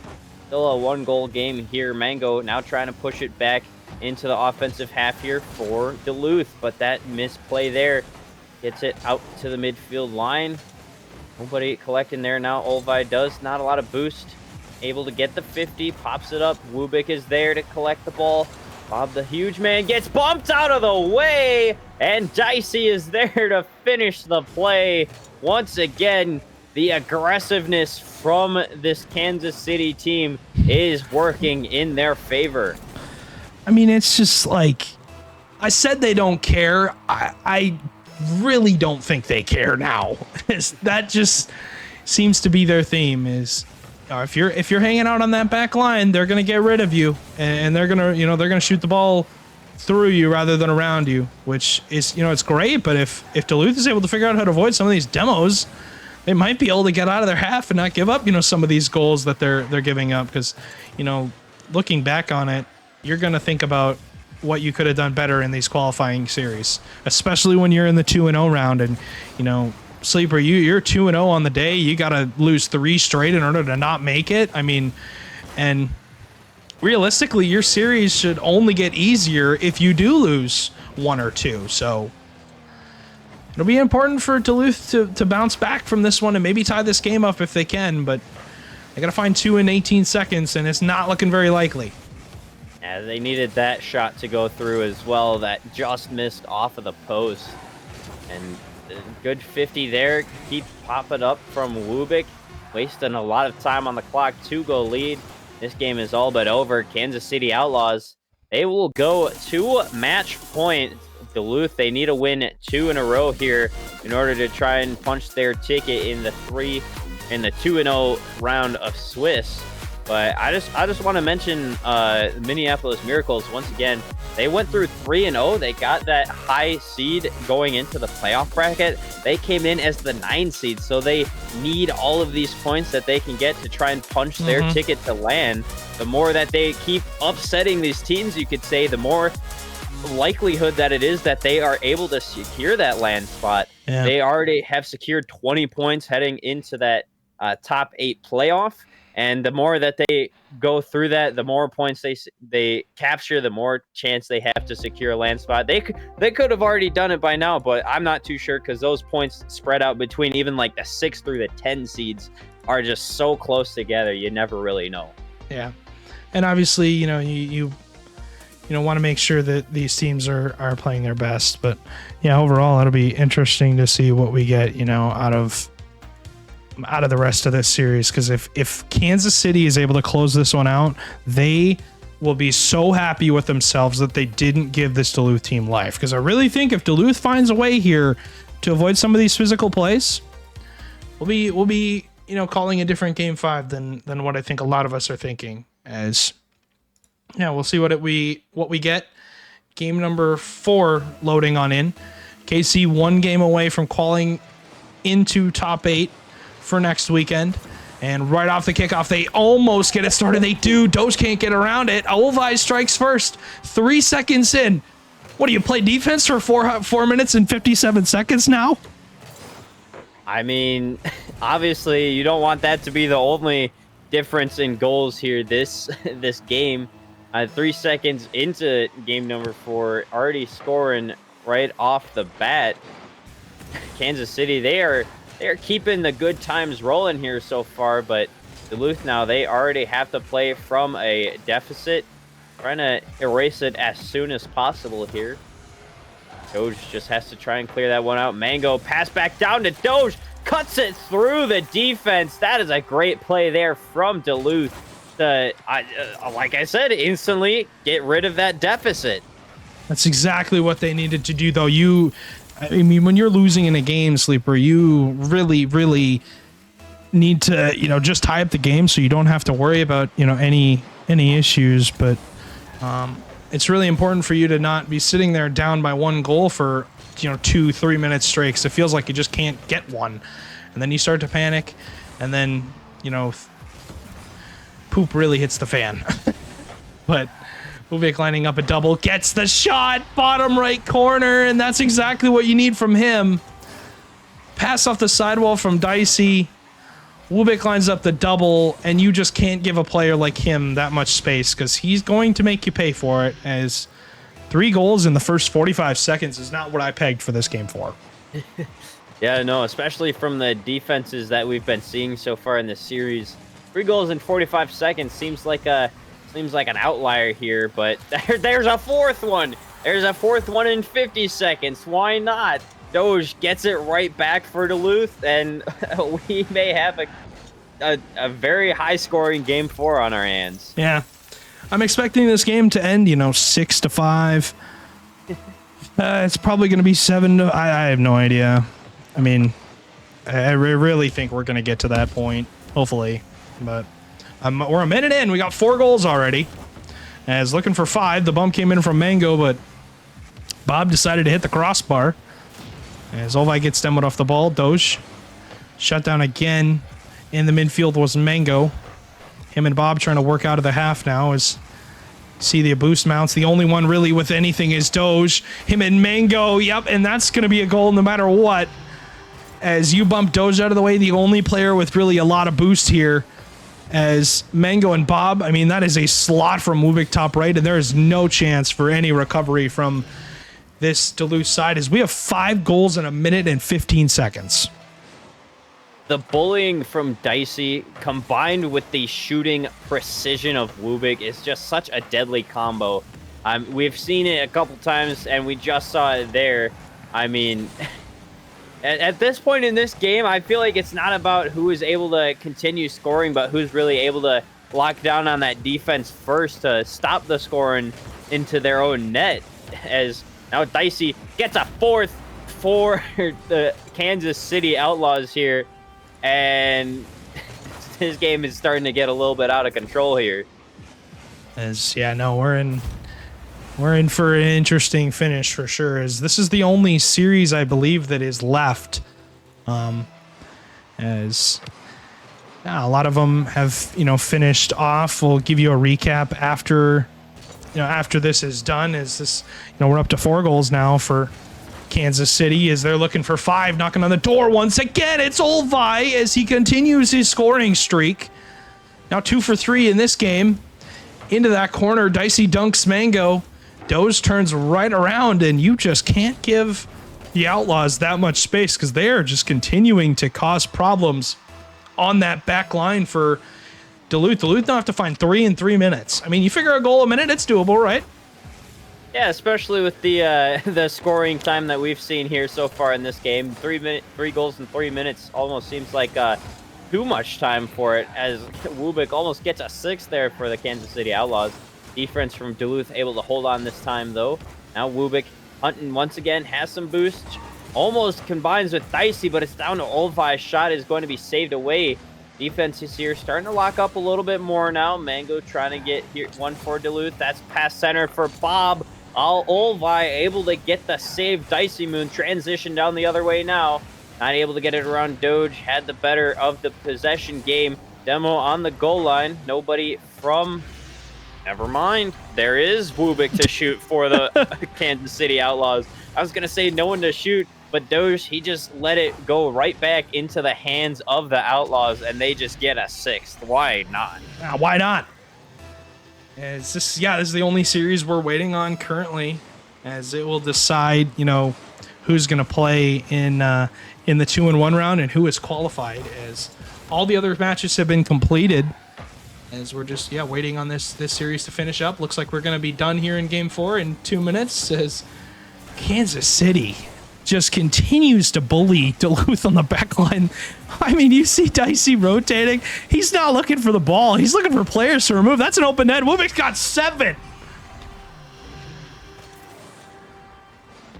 Wubix has 4 goals for himself here, and Dicey has 4 assists. This offense from the Kansas City Outlaws is a little bit hard to stop right now. Duluth, their defense is finally broken down in this series. It looked so strong earlier on, but as the series progressed, it just got a little bit more out of their hands. Doge able to clear that one out. The aggressive plays from Kansas City started to show more and more as the series progressed, and Duluth wasn't able to keep up with that, as it shows here in game number 4, especially a 7-2 scoreline, minute 30 on the clock. This started off with 4 goals in the first 50 seconds of the game, and we've ended up here with 9 goals with a minute 20 left on the clock. I mean, defense. That's it's just where is the defense for Duluth? But where's the defense for Kansas City too? I mean, giving up 2 here, but hey, I'm just giving them crap. 9 goals in 4 minutes is just where's the defense for this series in particular? I mean, teams when they won in this series have just not really blown out the other team, but have done a good job of just putting up goals on the board. And really don't think it's going to be, when we get down to that bracket next weekend, I really think it's going to be who figures out how to play some defense, because that will tell you who, is writing their winning script. As Kansas City has an emphatic game here, as Wubik makes it 8. If you get to 10, I wouldn't be surprised if they do it. I would not be surprised either. I mean, back to your point, Stewie, Duluth, they seem to have the defense figured out, but it's about keeping that level of defense consistently. And the Kansas City Outlaws, their offense was able to take a partial step up, but that Duluth defense was not able to keep up with it either. And oh my goodness. What a save from Dicey, just pinching that one completely out over to the ceiling. Mango finally able to get a third here for Duluth. But at this point, with 13 seconds left on the clock, 5-goal deficit, it seems almost all but over. This will be 7 straight series wins for the Outlaws. Actually, 8 now if you count the major. As overall they've won 8 straight series with this win, as they have an emphatic Game 4 victory here. 8-3. They just run them over. You don't even get a chance. Kansas City qualifies to next weekend. What a dominant performance as well. I mean, they looked a little bit shaky earlier on in the series, but that is why you play a best of 5. Is because they really hammered out those kinks that they had. They stopped the overcommits. They got a little bit more physical, aggressive play, and it really started to break down Duluth as the series progressed. We're just we're just hanging out at this point. I mean, 11 goals on 12 shots is ridiculous. That is just unheard of. I can't even believe that. As unreal precision from these two teams, or from the Outlaws here, as they have done just the unthinkable in this series. Putting up 8 goals on a team that is the number 3 seed in your league is just it's unheard of. I mean, you just don't see that. It just doesn't happen. And thinking about it, it's insane to think about. You've got Kansas City going through Swiss in a sweep. I mean, they're happy about that because they don't have to stress about anything. Your weekend's over. It's really the best part. It's the fact that your weekend is over and it's done and dusted. But yeah, it'll be interesting to see what we get in the next round. Obviously, 2-1 round coming up. Obviously, we have round 5 as well with 2-2 because teams have to, they have to qualify. Yeah, it'll be interesting to see what we get, Sleeper. For me, the physical plays was the theme for that series. Oh yeah, Kansas City. Once they started to figure out how to be bullies on that back line of Duluth. It took them a game or two to really nail it down, but once they started to, it really started to get a little bit too out of control there. As we saw, it culminated with an 8-3 victory for the Kansas City Outlaws off of those bumps, off of those demos. It was really just a demo fest on the side of Duluth's side of the field. But Kansas City Outlaws, they qualify. If they continue this level of play like we saw in the last game, I don't see why not. Why wouldn't they be able to take this entire major? I mean, I don't count your chickens before they hatch, but from the way that the Kansas City Outlaws have been playing, they look to be a favorite to take this rest of this major. Yeah, no, they obviously were the 5 seed coming in, but I really think that, it comes down to them, being the not really the sleeper. funny to say, but I really think that they are the team that you don't want to play, especially with them, moving through as a 1 or a 2 seed. Looking at it right now, they'll have a good overall series, but now we'll see what we get in this next round. Is we're going to move to a 1 and 2 match to watch, an elimination, but back to back basically elimination matches. So we'll see what we end up getting, but series for round number 4 are set. Just waiting on confirming.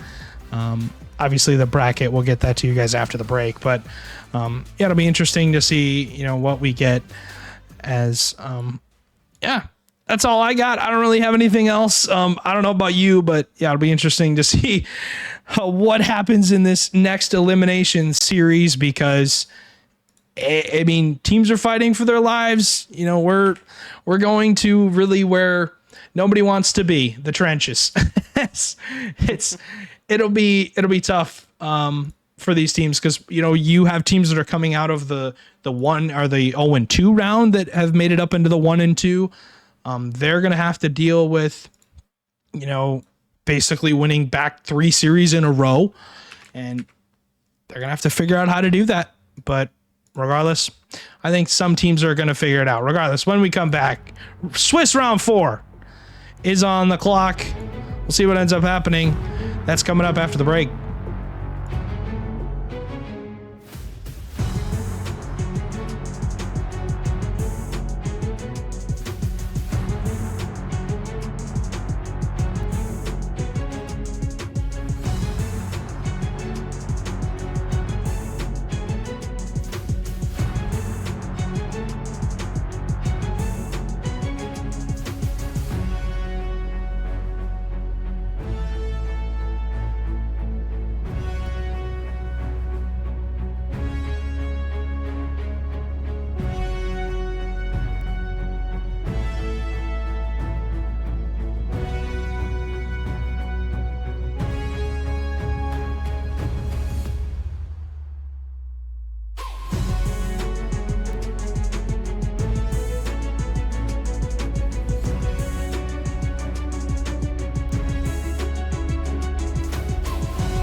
I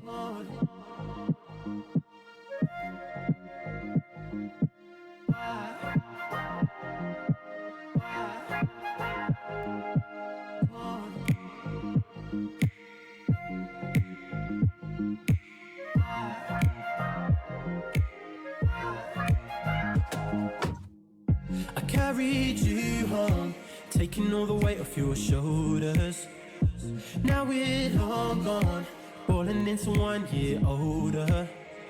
It's funny how our love began when I was sober. Now I stumble in a room where nobody else cares. Now I'm in two minds thinking about you. I'm in two minds thinking whether I'm too kind to give you all of my truth. I'm in two minds thinking. Now I'm in two minds thinking about you. I'm in two minds thinking whether I'm too.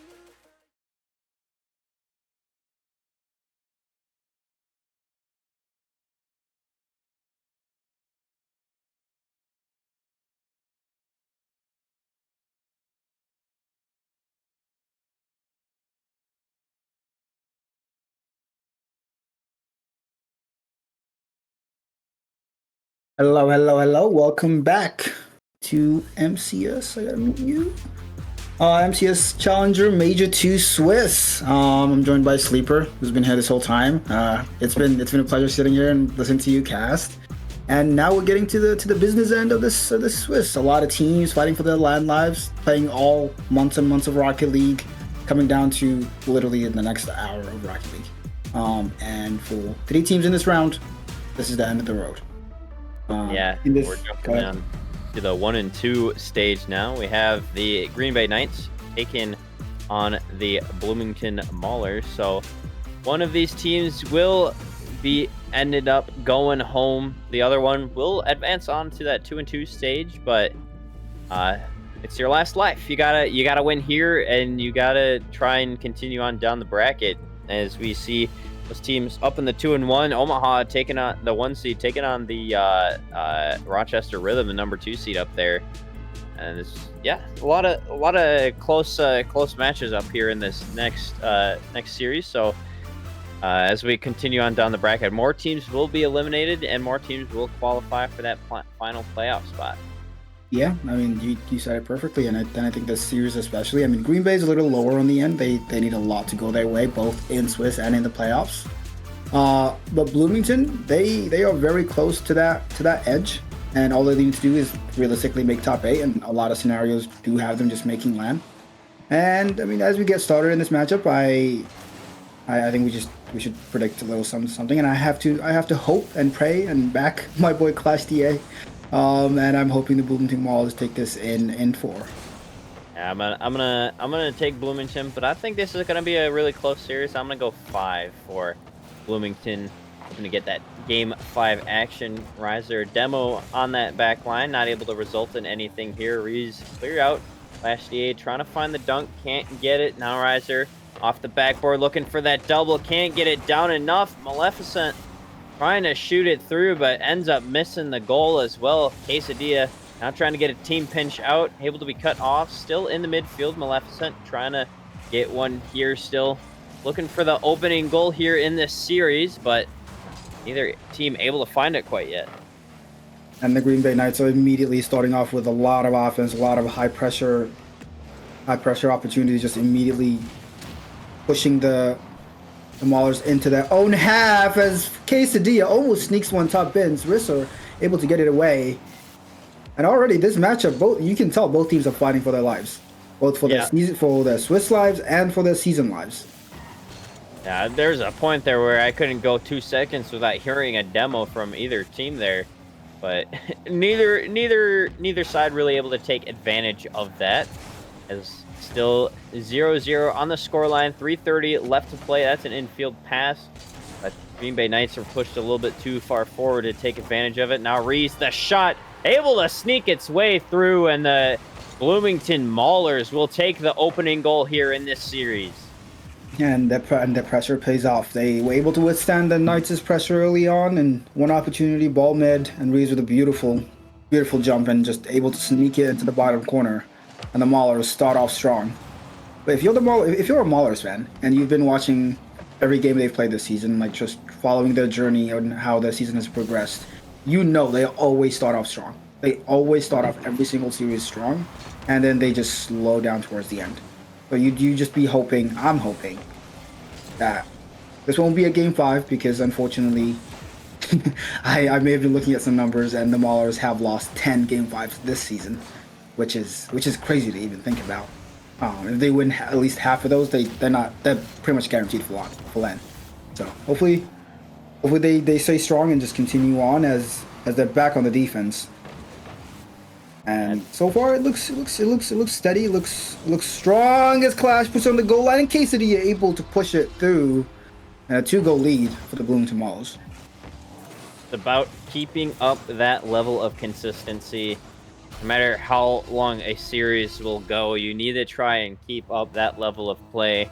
And like you mentioned, the Maulers, they haven't really stepped up to the challenge yet, but there's no better time than now to do it. If it does end up going to that game 5, Pillow trying to get one here for the Knights. Green Bay still are held scoreless, 2:30 on the clock. Left sent, that one's an infield pass. Clash, DA, able to catch it, bring it through to the midfield. A Demo opens up that back line, able to slot it into the corner, and that's just an open net goal for the Maulers. Yeah, and a very strong start to the series for the Maulers. Clash able to put that places it to perfection because he wanted to. And from the Knights' perspective, they, as I said, I thought they were very far back, but looking at the standings, like they're only one series win behind Bloomington. So both teams looking to catch up to that top 8. Both know they not only have to get out of Swiss, get through Swiss, but they have to probably win and make the top 4 to have a chance of getting land. And with this type of start, it's not looking hopeful for the Knights as the Risk are able to get one back. 2-goal game, 2 minutes left. It's not over. Still plenty of time, and the Knights finally able to get a goal on the board, so they open up their own shooting there, not being held scoreless anymore. To know that they are able to score is quite important. A little bit of a misinput on the kickoff there. They're in the corner. That one's cleared to the other side. Quesadilla, the shot, that is going to be good. And I just gotta mention, these demo plays from the side of the Bloomington Maulers, they saw what the Kansas City Outlaws are doing, and they want to do it themselves, and they are doing it to effectiveness here so far in this series. That's a very good point, Sleeper. But I think it's the other way around. I think it's the Kansas City Outlaws that are learning from this Bloomington Maulers, because even though they can't finish series, they are known to be the most demo-heavy team in not just Challenger but all of MCS. I'm fairly certain both of these and Clash are 1 and 2 on average demos per game, as they get another open net to extend this lead to 4. And the Knights' defense is just a lot of just counterattack, open nets, 1 demo, bang, in the net. And it's just not looking, there's no structure to the Knights' defense. Yeah, no structure, that's a good way to put it. Just a little bit of overextension as well. They are trying to play up a little bit too much, and it's come back to bite them quite a bit here. 5 goals the side of the Maulers. Pillow able to stop that one. Rizzer trying to get a second demo there after getting 1. Can't find it. Now Flash and Rizzer in the midfield. Rizzer is able to get it through the corner. Not keeping it deadly for his team though, as Ree's trying to clear this one out. Meets up with Quesadilla. Finally able to do so, but no boost left in the tank. Just has to let that one fall. Flash DA trying to set up a pass. That shot is going to be wide. Too many defenders there from the Green Bay Knights to be able to sneak it through. Left sent. Just has to try and control this on his own back line. Reese is high up in the sky. Tries finding the shot through. Pillow, the backboard defense, able to come through though. Now the transition from the Green Bay Knights needs to come out here, but a little bit too much time allows the Bloomington Maulers to recover. But now nobody from the Green Bay Knights recovering there, as a transition play for the Maulers able to come through. It's now a 6-1 lead here. And the Knights just playing like they have a lot of time when the Maulers are just not getting off the ball. Like every single time the ball is just bouncing, there's a Maulers player on it or about to be on it. And the Knights just taking too long to just, the decision making on like what they want to do with the ball just needs to be faster. They're taking that extra second too long, and they're just crashed on every single time. And even there, like there's just nobody to follow up anything the Maulers offense cooks up. Good flick up by Maul, but again, Ursa puts it to the corner, tries a double, can't. The follow up is almost there, but this game will end with the Bloomington Maulers going 1-0 up in this series, looking for one for the road, maybe get some momentum.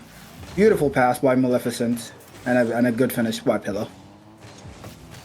I mean, gotta try and create some sort of momentum for yourself going into the rest of the series, because after that performance in game number 1, you want to try and brush that off as much as possible. You don't want that to get into your own heads.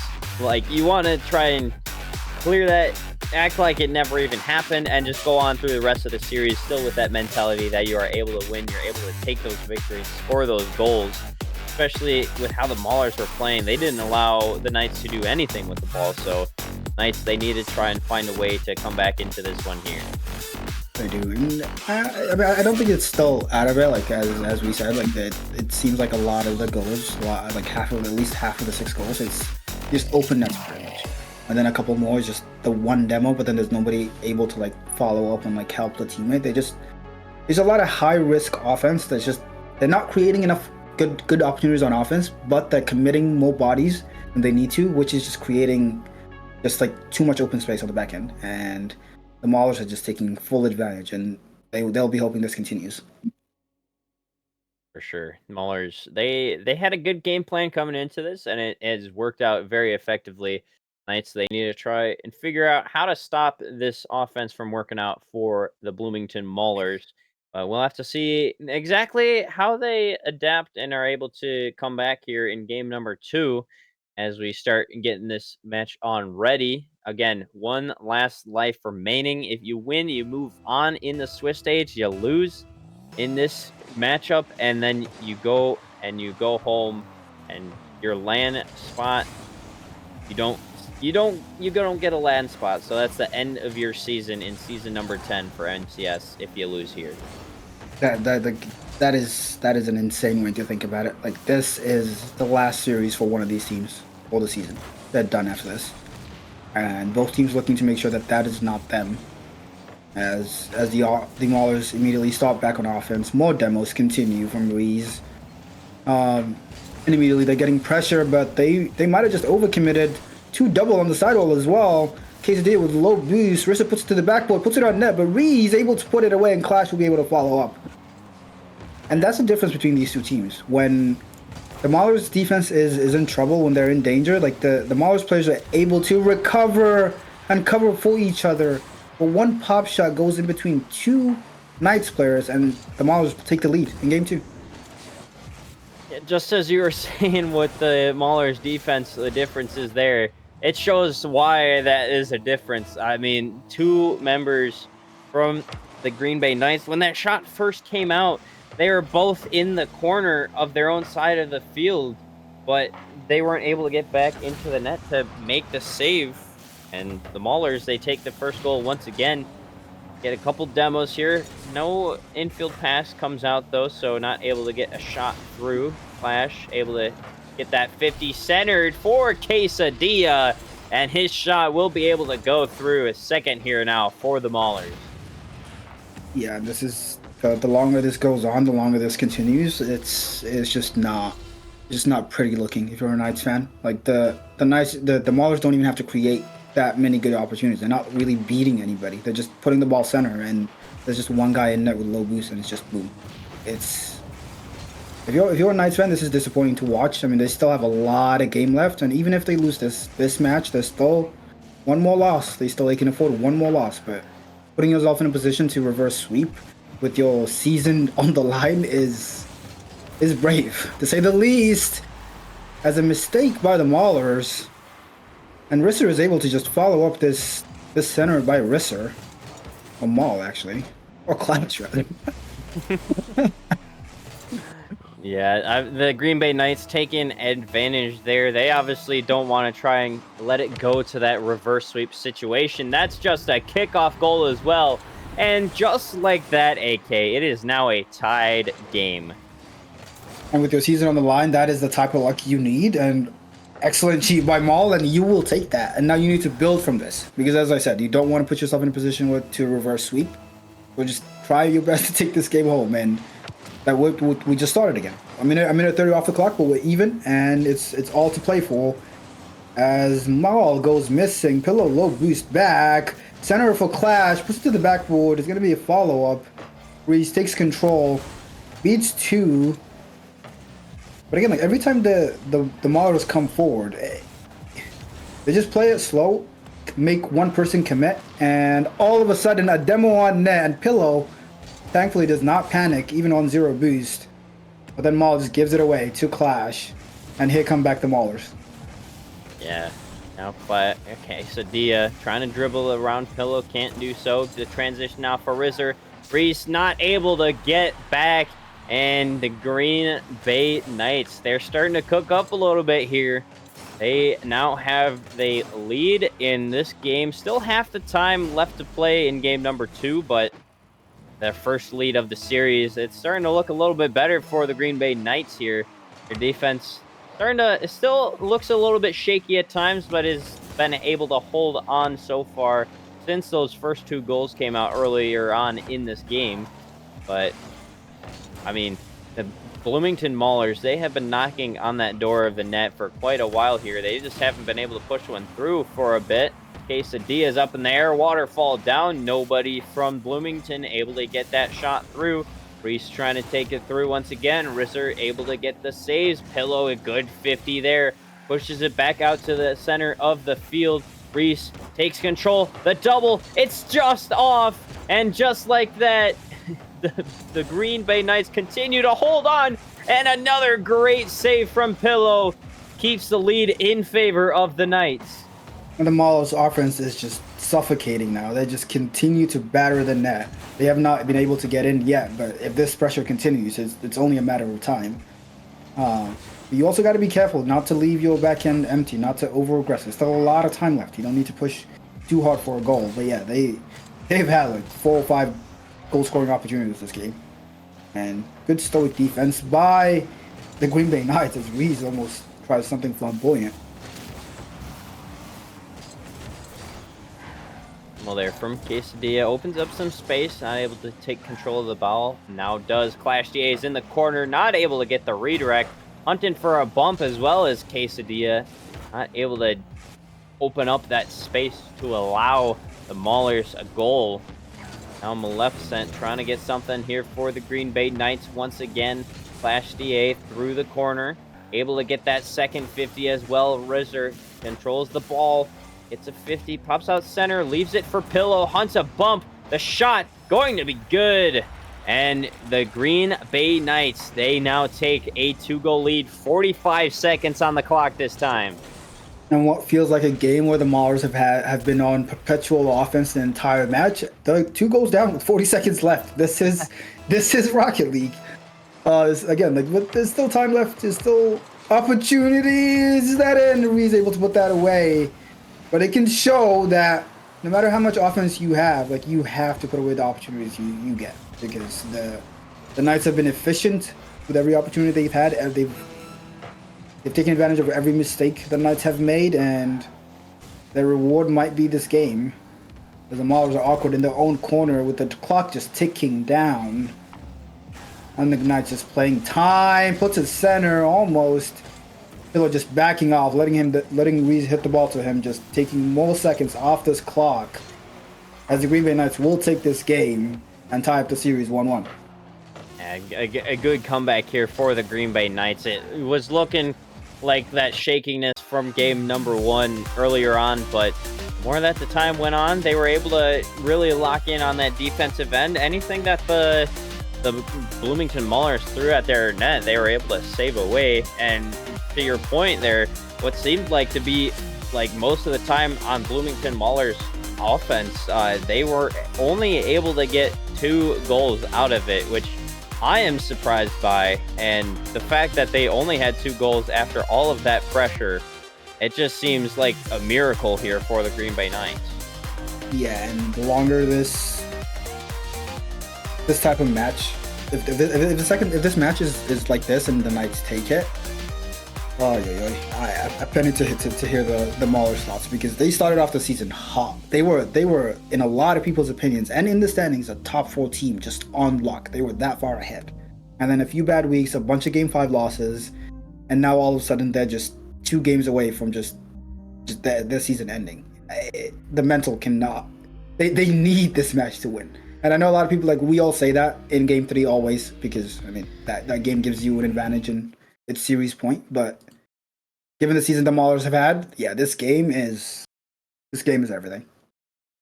Yeah, like you mentioned, game number 3. Whoever wins this one ends up on match point, and the other team has to try and win 2 in a row to keep their tournament hopes alive and their MCS season hopes alive. But neither team want it to be them. Rizzer trying to pass this one center. Green Bay Knights want to get on the board early here. Aren't able to do so. Now Reese trying to clear this ball out. Cut off by Pillow. Flash DA to collect it in the corner. Takes a little bit of a control there.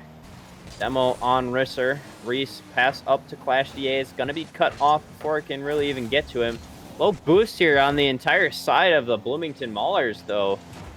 Surprised that they were able to break this one out into the offense. Their boost game has not been great so far. Yeah, it hasn't. But I mean, there's still not a goal down, as Quesadilla able to put that away.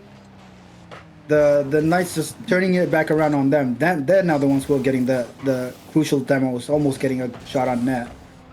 But I mean, being low boost for a minute and the other team doesn't take advantage, it's bad, but it's not that bad. You survived, you regain. You can't allow them to pass in front of your net like that. And their challenge is just slowing down. And I don't know if it's nerves, but they're now just driving past the ball. The passes are not going where they're intended, and a double commit by the Green Bay Knights. And Quesadilla goes missing, but Reese able to save his blushes as the Maulers take 1 goal lead. That could have been a terrible situation there for the Bloomington Maulers if Reese wasn't there to finish that one through. I mean, you have that good of an opportunity, and Quesadilla had just missed it. I mean, you can't help but beat yourself up over that. Thankfully, for Quesadilla, Reese was able to put it through, and Quesadilla able to get one for himself as well there. And now it's a 2-goal lead for the Bloomington Maulers. We've seen them in this situation before. Now they just got to not let it get swing in favor of the Green Bay Knights. Yeah, and unfortunately, Maul goes missing off the kickoff, and Quesadilla is in the perfect position to follow up. And now the Maulers just have a commanding lead in this match, as they almost sneak one through. And now the offense is looking like that Game 1 offense again, and the Knights are looking shaky. But as you said, there's a lot of clock to play, and we saw them throw a 2-goal lead last match, so they will need to stay mentally locked in as the boost issues continue. Risser unable to put that in. What a save from Reese. And the Maulers retain the 2-goal lead, and now they're back on offense. Quesadilla almost gets it over 1. That is bouncing in the midfield. Maul goes up awkwardly, gets a touch. Reese just backing off, and now it's just sitting in the midfield. But so far, so good for the Maulers. And Pillow clearing it upfield there. Clash DA to clear it out to that corner. Neither team taking full control here. Now Pillow cuts that one off from Clash DA's touch. Awkward situation on the goal line here. Pillow able to catch back up to it. And uh-oh here, AK. Green Bay Knights, they're starting to get that offense going. They have a goal here. Could be a repeat of the last game. Yeah, and Clash thought Reese had a better touch out, so he turned upfield. He could have had that if he just went back to net. But, I mean, again, it's losing the lead after you've consistently lost leads. And, again, I'm going to keep coming back to how their season has been going, how many Game 5s they've thrown. They've shown themselves to have no ice. It cannot feel good, but Reese, with some heroic defending, looking to push his team through. Like you said at the beginning, there's no better time now than now to change your fate and to do something different that you've been doing all season. They still have the lead, half the game left to go, and they need to get some boost. I'd be lying if I said I am unbiased in this matchup, as all three players commit from the Green Bay Knights in a demo by Reese, and Clash DA just rolls it into the net. And as a Maulers fan, I appreciate the Green Bay Knights for that. Thank you. That was just an overcommit from the Green Bay Knights on that one. Seemed like a send the house play there. Ended up going horribly wrong for them, though, as the Bloomington Maulers were able to turn it right back around. But like you pointed out there, AK, it seems like every time I look at the boost totals for the Bloomington Maulers, they're all on 30 or less boost in their tanks. Like, everybody just consistently. Maybe one person has more than 50, but that is it. But it hasn't hampered them too much here. It's put them in a couple awkward situations, but they haven't been too I don't know what I'm trying to say here. They haven't been caught out too much because of the lack of boost. Flash DA almost getting another goal there, but just wide of the net. Quesadilla, the 50 goes wide as well. Reese not able to get a touch on that one. Riz are able to get the clear out. And the left sent through the corner. Quesadilla on the backboard, though, able to put that one out from going through towards the center of the pitch. Now Risser, the infield pass, going to be cut off by Clash DA. The defense here from Bloomington is starting to get controlled a little bit more here as this game progresses. Risser has the demo as well, and it's now a 1-goal game. An excellent follow-up by Maul, but a beautiful play by Risser using his reset to demo the goalkeeper, and he's trying to will his team forward. They know that this game is crucial. You want to take the series lead. You want the other team to be able to beat you twice instead of just being on a one-game deficit. And with 40 seconds left, the Maulers will look to just waste time as they almost sneak one through. Reese electing not to commit, a demo coming in from Quesadilla, and the Maulers are back on offense. Reese goes missing, low boost. Only Maul has boost on the Knights side, and now he's defending. And they've already taken off like a minute off this clock. All they gotta do is just not overcommit, just have one person deep back, and they have won this game. It is quintessential that they do not just overcommit here. All three members back on that blue hat for him. They have boost this time. Reese can't get it past Maleficent. Less and less time on the clock. The bump plays coming out. 0 seconds now. Green Bay Knights not able to keep that one out, as the Bloomington Maulers, they will go to match point to try and end it in 4. Yeah, thankfully nothing comes of that last offensive push by the Knights. And the Maulers are in series point, as you said. And one more game, and our life continues. Our season might still end on the next series, but you gotta fight until there's no fight left. And unfortunately for the Green Bay Knights, this last matchup, this last game, it could potentially be the last of the season, and they know that. And hopefully that will weigh on them, and It could weigh on them, but they do not want it to be an overwhelming weight. They want it to be what fuels them, not what ends up being to their detriment. They need to try and find that fight once again. Tournament lives on the line, season lives on the line.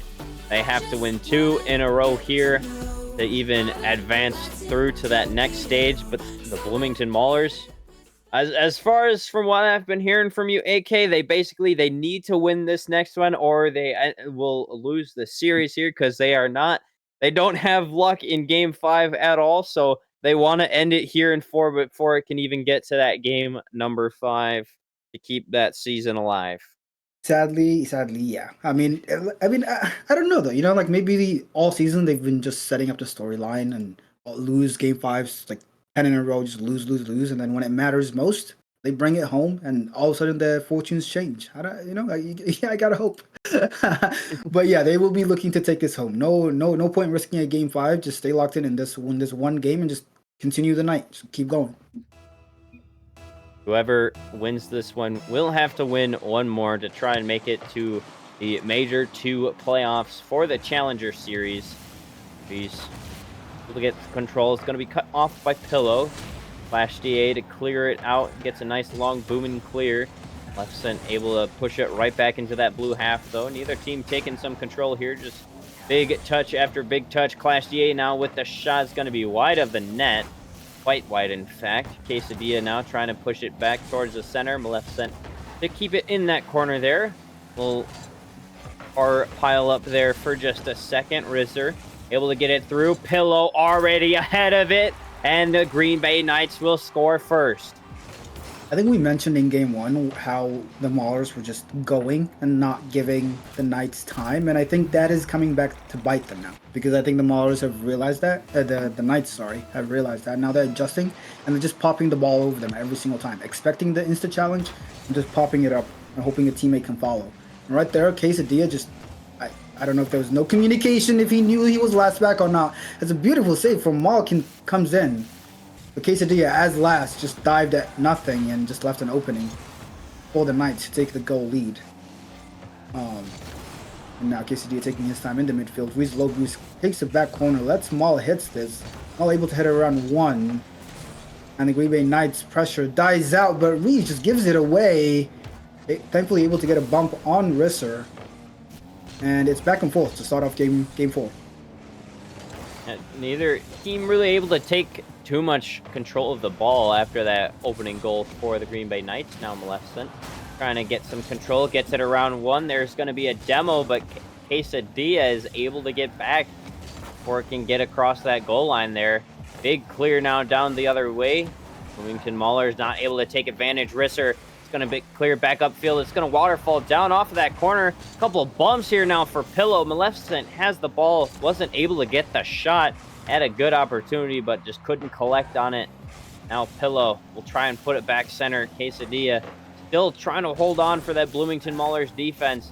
They need to get it clear here. Now Clash VA finally able to find it, but Risser once again able to catch it right away and push it right back to this blue half. And I need some more patience from the Maulers in possession. We're just throwing the ball away and just giving it to the Knights. Just come straight back at us, and that looks risky, but able to put it away. But it's just a lot of just giving the ball away in a position where your teammates are low boost, you have nothing. The ball's in the corner and nobody able to follow up, and Maul just puts it into an empty net and says thank you very much. Green Bay Knights also, they're starting to get a little bit more aggressive here in game number 4. That bump from Pillow forced Quesadilla out of the net entirely, not even able to try and make a play on that ball. When he probably could have if he wasn't bumped out of the play, but he was, so he was not able to. Now Green Bay Knights have a 2-goal lead. A little bit of a jumble up there from the Green Bay Knights. Maleficent takes the ball because he had the boost control there, but Quesadilla cutting it off, keeps it in that orange half now. Reese try to get in one center for the Bloomington Maulers, but it's cleared back. Now Clash DA, once again, in the orange half. Gets a 50, but Pillow's there to meet it first. No team really taking full control. Now it's a pass up to Quesadilla from Clash, but once again pushed out by that Green Bay Knights defense as they look to try and transition to offense now. Yeah, and so far the Maulers have not been able to create anything. It's just, as you said, the Knights have turned up the aggression on their end, and it seems like the Maulers are not able to react as Risser just having some fun in front of the Maulers net. Because at this point, I mean, you have a 2-goal lead. Why not try a flip reset? I mean, we know you can hit it. We've seen you do it across the season.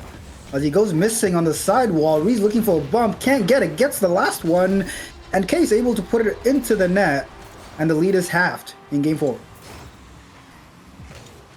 Good offensive play there from the Bloomington Maulers. They put back into the Green Bay Knights face what they were showing, and it worked out for the Bloomington Maulers this time. Going back to really what has worked for them all season long, those demo plays. Reese trying to get it around now, trying to hunt a second. There's a minute left on the clock, not much time left to work with. Only a 1-goal deficit though, so they just need to find one more. Clash DA, the pass up, Quesadilla, no boost, has to go over, take time to collect it.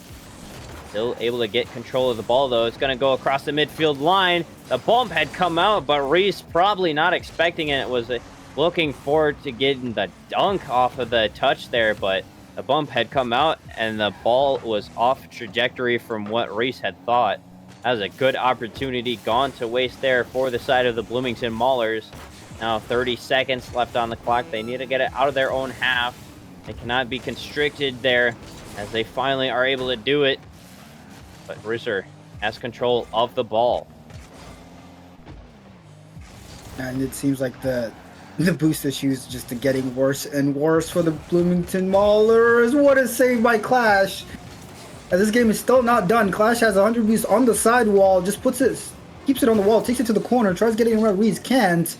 And Reese knows he just has to tick the clock down, and does.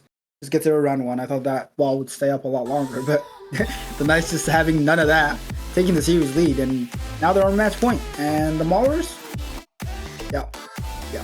It's time to put up or shut up.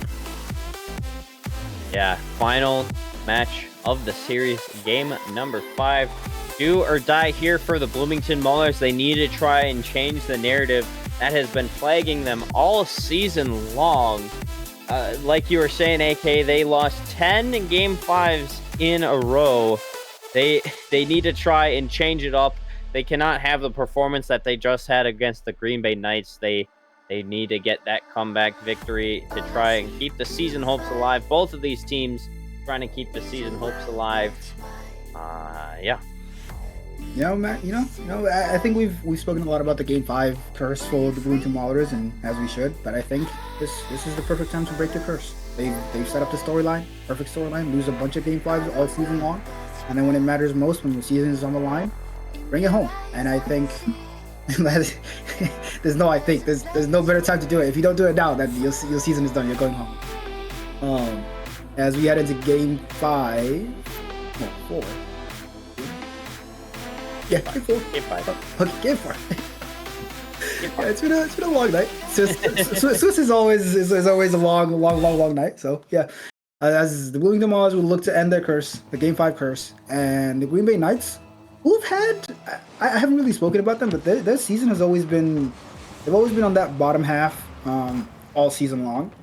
And if there ever was a time to pick yourself up by the bootstraps, as you will, and pull yourself up the standings, it is now, as they immediately get some pressure off the kickoff, and Risser puts a snipe on net. Reese cannot do anything about it. And the Knights already taking the lead, just heaping more pressure onto the Maulers. Oh yeah.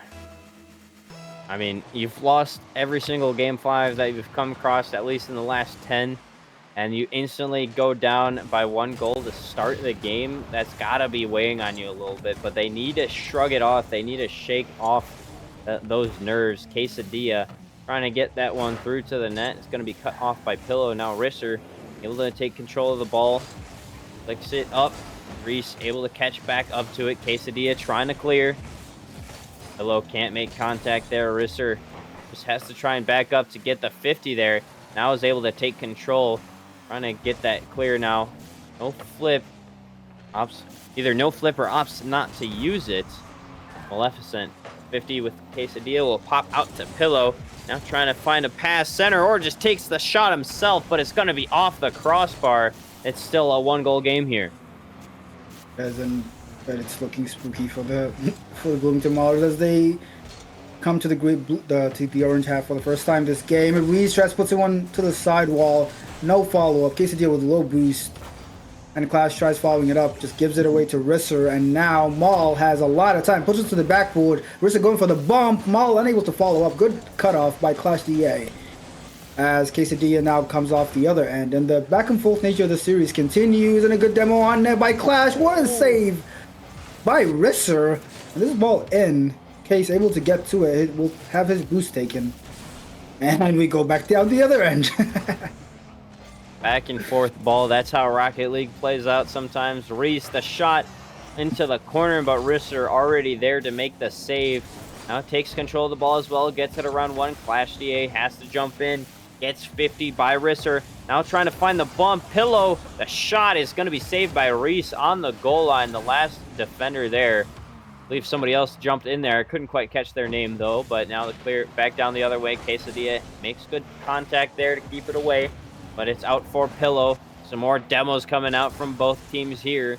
It has been a demo fest here in the last couple games. Like, both teams have just taken the aggression and demo factor up even more so in the last game or so. Yeah, and with half this game left to go, and you want to give everything as the Maulers continue to just give the ball away on the goal line, and Risser will not miss that ever. Quesadilla didn't get the touch there on the backboard. Oh no. Yeah, I had my hands in my head right there. Unfortunately, that is because this game so far they have also not really created much offense to have me believe that they can get even one back, much less two. As Maul could have just put that on net and it would have been in the goal because all three Maulers had committed. Thankfully, he puts it wide, but the Knights is still on offense. Risser just toying with the Maulers defense. Pillow just puts it to the backboard. Clash misses.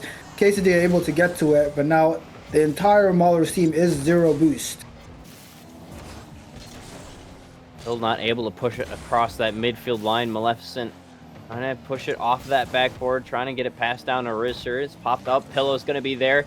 Has one. Trying to get the second now. It's going to be pop out a little bit too wide. Clash DA to clear.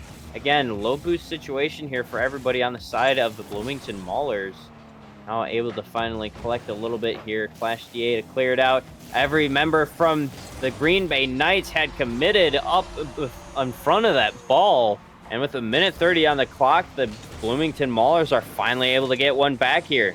And it seems like the Green Bay Knights wanted to make this interesting. Thank you very much, the Maulers will say. And with a minute 30 left, one goal. That is not insurmountable.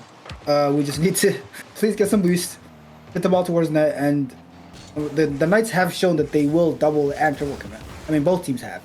It's just who's going to take advantage of it. I mean, the Knights don't really need to aggress all that much. I mean, they don't want to be stuck on defense the whole time, but they do have a goal to defend.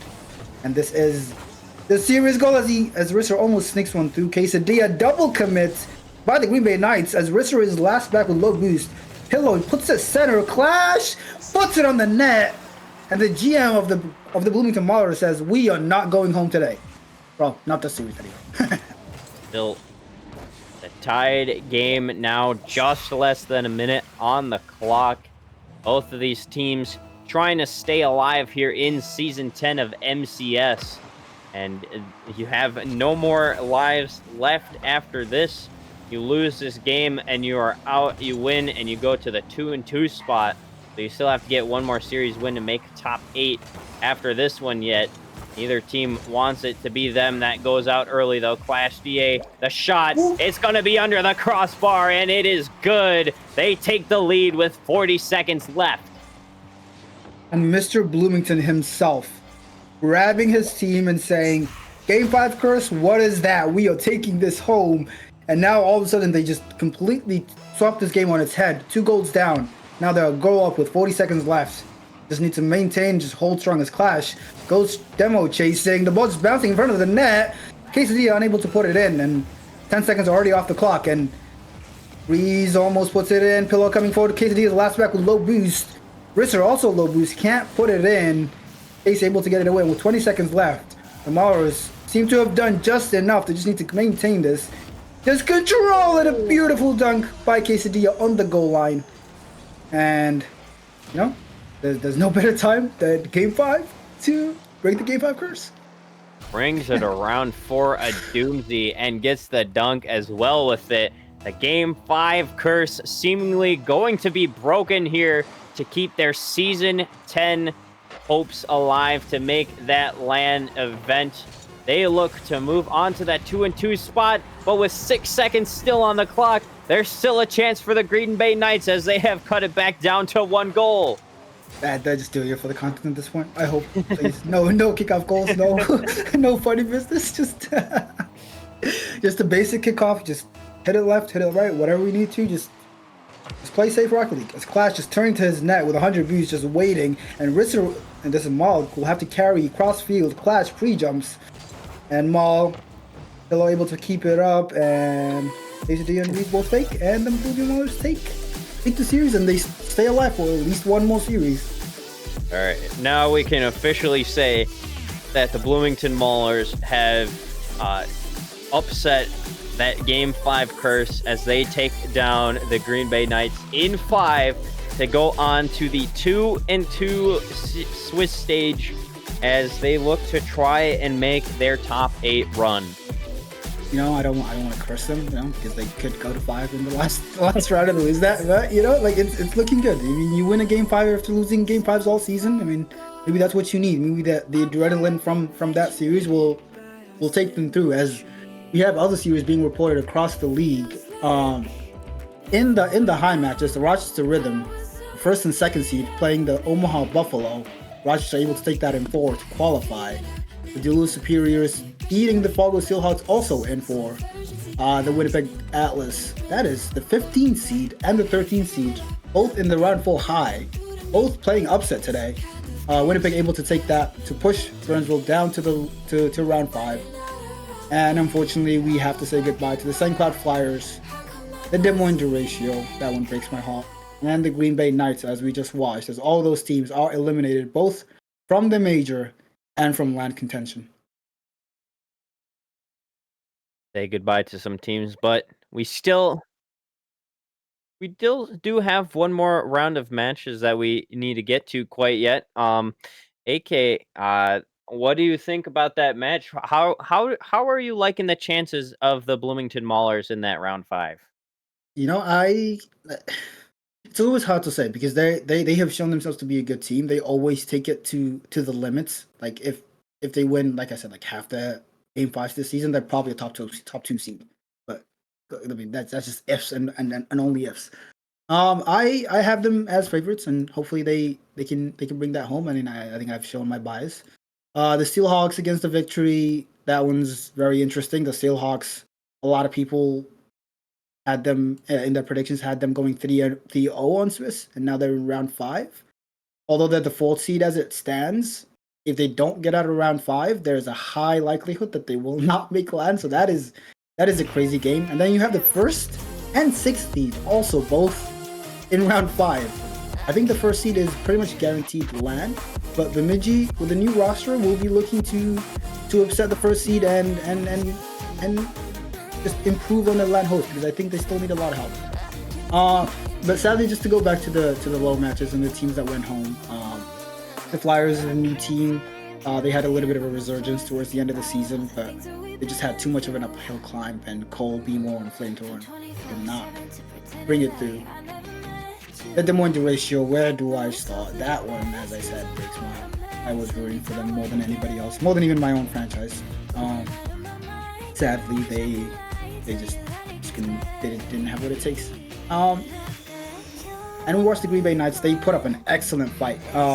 Pillow and Rister have been on this roster all season long. So win, loss, everything they've taken it together. Maul is a new addition, and given how they played today, I think if this roster had more time together, they actually could have had a chance of not being a bottom seed, one of the bottom teams in Challenger. So they should keep their heads up. All the teams that lost, commiserations. GG's go next. As we continue on to round 5, and I am looking forward to, honestly, whatever matchup we pick to watch in round 5. That is exciting right now, because whoever we're watching, whoever loses is pretty much out of line. And there's a lot of, we have the 1st seed, the 4th seed, both who could potentially not make land. That is really exciting. Because as I said, like I'm a Rochester Rhythm guy, you know. I mean, I was rooting for the Maulers, I was rooting for the Duratio. I got friends of both teams, but I'm the GM of the Rochester Rhythm, so they're my team. And there's a couple of rivalries, shall we say, a couple of rivals who are both in round 5, and it's going to be really interesting how the Challenger standings shake up if they both lose, if one or both of them.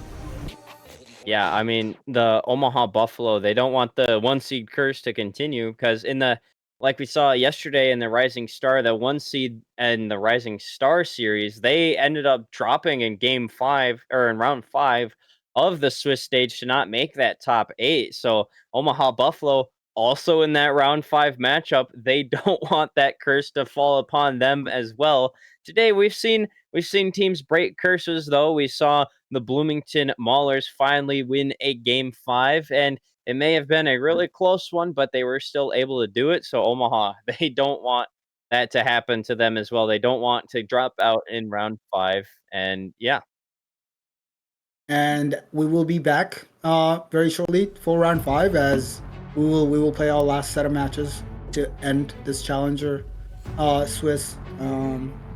We will let you know what match we pick. We will be back at this break.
We're live.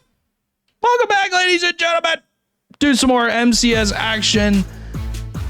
Elimination Friday rolls on. It is the last straw, I will say. We're drawing straws and we're on the last one here as final series of the night, final round of the night, 2-2 round. And it only makes sense that we hop into a series that didn't have controversy, but it had a GIF, whatever you want to say, made out of it. Brainerd Victory and Fargo Steelhawks, and we have a Fargo Steelhawk, the leader of the Fargo Steelhawks himself, Lasky, gonna join us for this series. It's gonna be a blast. Obviously, you get to watch your team try and make it through to week number 2. Can they get it done? Yeah, I'm very confident in them. The only issue, as you said, they basically had like a Mount Rushmore type crash out, so in this exact matchup. So It's true. I'm a little nervous, but another one of the big crash outs that I've experienced personally is Rage 32. So maybe hopefully we get another, just whatever which way it goes, something insane just happens at the end so that we get some content. Yeah, and a reminder, this is our last series of the night. We've gone through 5 total. Crazy to think, but bracket for you. Here's how everything has shaped out. The eliminated teams are on the bottom. St. Paul from the left to the right. St. Paul, Chicago, Des Moines, Green Bay, who we just saw get eliminated, and St. Cloud. And obviously qualified teams, Minneapolis and Kansas City now on the top. And then you've got Rochester, Duluth, and of course, the Winnipeg Atlas, the 15-seeded Winnipeg Atlas, might I remind you. I don't know how they did it, but they did it. They got it done in that 2-1 run against Burnsville, and Burnsville finds themselves against Bloomington. Omaha plays Bemidji, and our match, Brainerd and Fargo. I am going to throw it back to us because we have some things to do. We have to make our predictions for this series. Who is making... So we have hold on. We have 3 predictions, okay? The first one. Who is winning the series? Obviously. That's one prediction. Who's making it to week number 2 and who's getting eliminated. Second prediction, what the score is. Best of 5, obviously. Third prediction, who is going to have the biggest crash out in this series? Because somebody's going to get pissed. I know it. I know it's going to happen. The stars are aligning too perfectly for this to happen.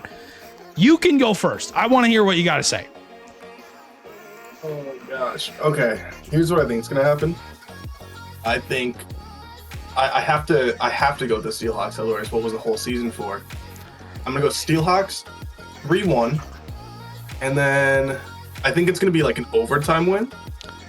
And with that overtime win, we're gonna see Rage 32 crash out. Completely lose his mind. I'm going to go with the Steelhawks as well. I think Rage is going to crash out personally. Don't want to attack him, but I think it's possibly going to happen. And I think it's going to be a 3-0 sweep in favor of the Steelhawks. So I don't know if they're possibly going to crash out from that, but they'll be upset for sure. As game number 1 is going to kick off. Oh man, it's all led up to this. There's no game 7, unfortunately, friends. It's only best of 5s. So, and remember what happened the last time. Haz is right. The last time we had a Blasky cast, things went wrong. Here we go. 100%. Victory, Steelhawks, round 5 of Swiss. Winner moves on. Loser. I mean, what are the Steelhawks seated right now? Right now they're 4. Brainerd is 7. Brainerd loses this, their season likely done. Yeah, for Fargo, they could lose this and luck out and have, 1 or 2 teams lose the first round next week, and they're still in it. But obviously, every team's going to want to just kind of win it, control their own destiny, and get through here. As we see a lot of just popping it up, playing volleyball in the middle of the field. Tries to hit it, Aqua throws at the backboard. And like you said, there's a lot on the line for both these teams, more specifically Brainerd, because this is make or break for the entire season. And I mean, it's probably the scariest position to be in. You're down all the way into round 5. You've been playing all day, and you're going against the 4th seed. But you do have them beat historically. I mean, I still feel like the nerves have got to be there. Yeah. Brainerd clinches top 8 by finishing 3rd or 4th or better. They clinch top 4 if they win, and they need a lot if they get 2nd to clinch top 4. But they personally, it doesn't look like they cannot clinch. They cannot clinch top 4 with a finish of 9th through 11th or worse. So they need to get out of Swiss to even think about getting into top 4. And top 4 is where you want to be, Blasky, because you have 2 lives at that LAN tournament, which is, I mean, huge. Just completely can change your mindset going into every series you play. But they clinch top 8 with they need a lot, and overall it likely isn't going to happen. But Brainerd, they get the opening goal right off this play from Fluke. Yes, F's in chat if Bryant is fat. Okay. We're done. We're done for the day. I'm just gonna sit here now. There's a lot of faith in Eli to get that touch from Haz, and it just didn't come through. Haz a little overcommitted to that boost in the corner. Results in just the most open net possible. But we see 3 minutes left, ton of time. Any team can score. I don't know why watching this, I feel like Fargo keep trying to control it way too hard when it's like right in front of their net. And, as the GM, it just makes me so nervous every time because they are not getting the touches that they're normally used to. I feel like you have more of a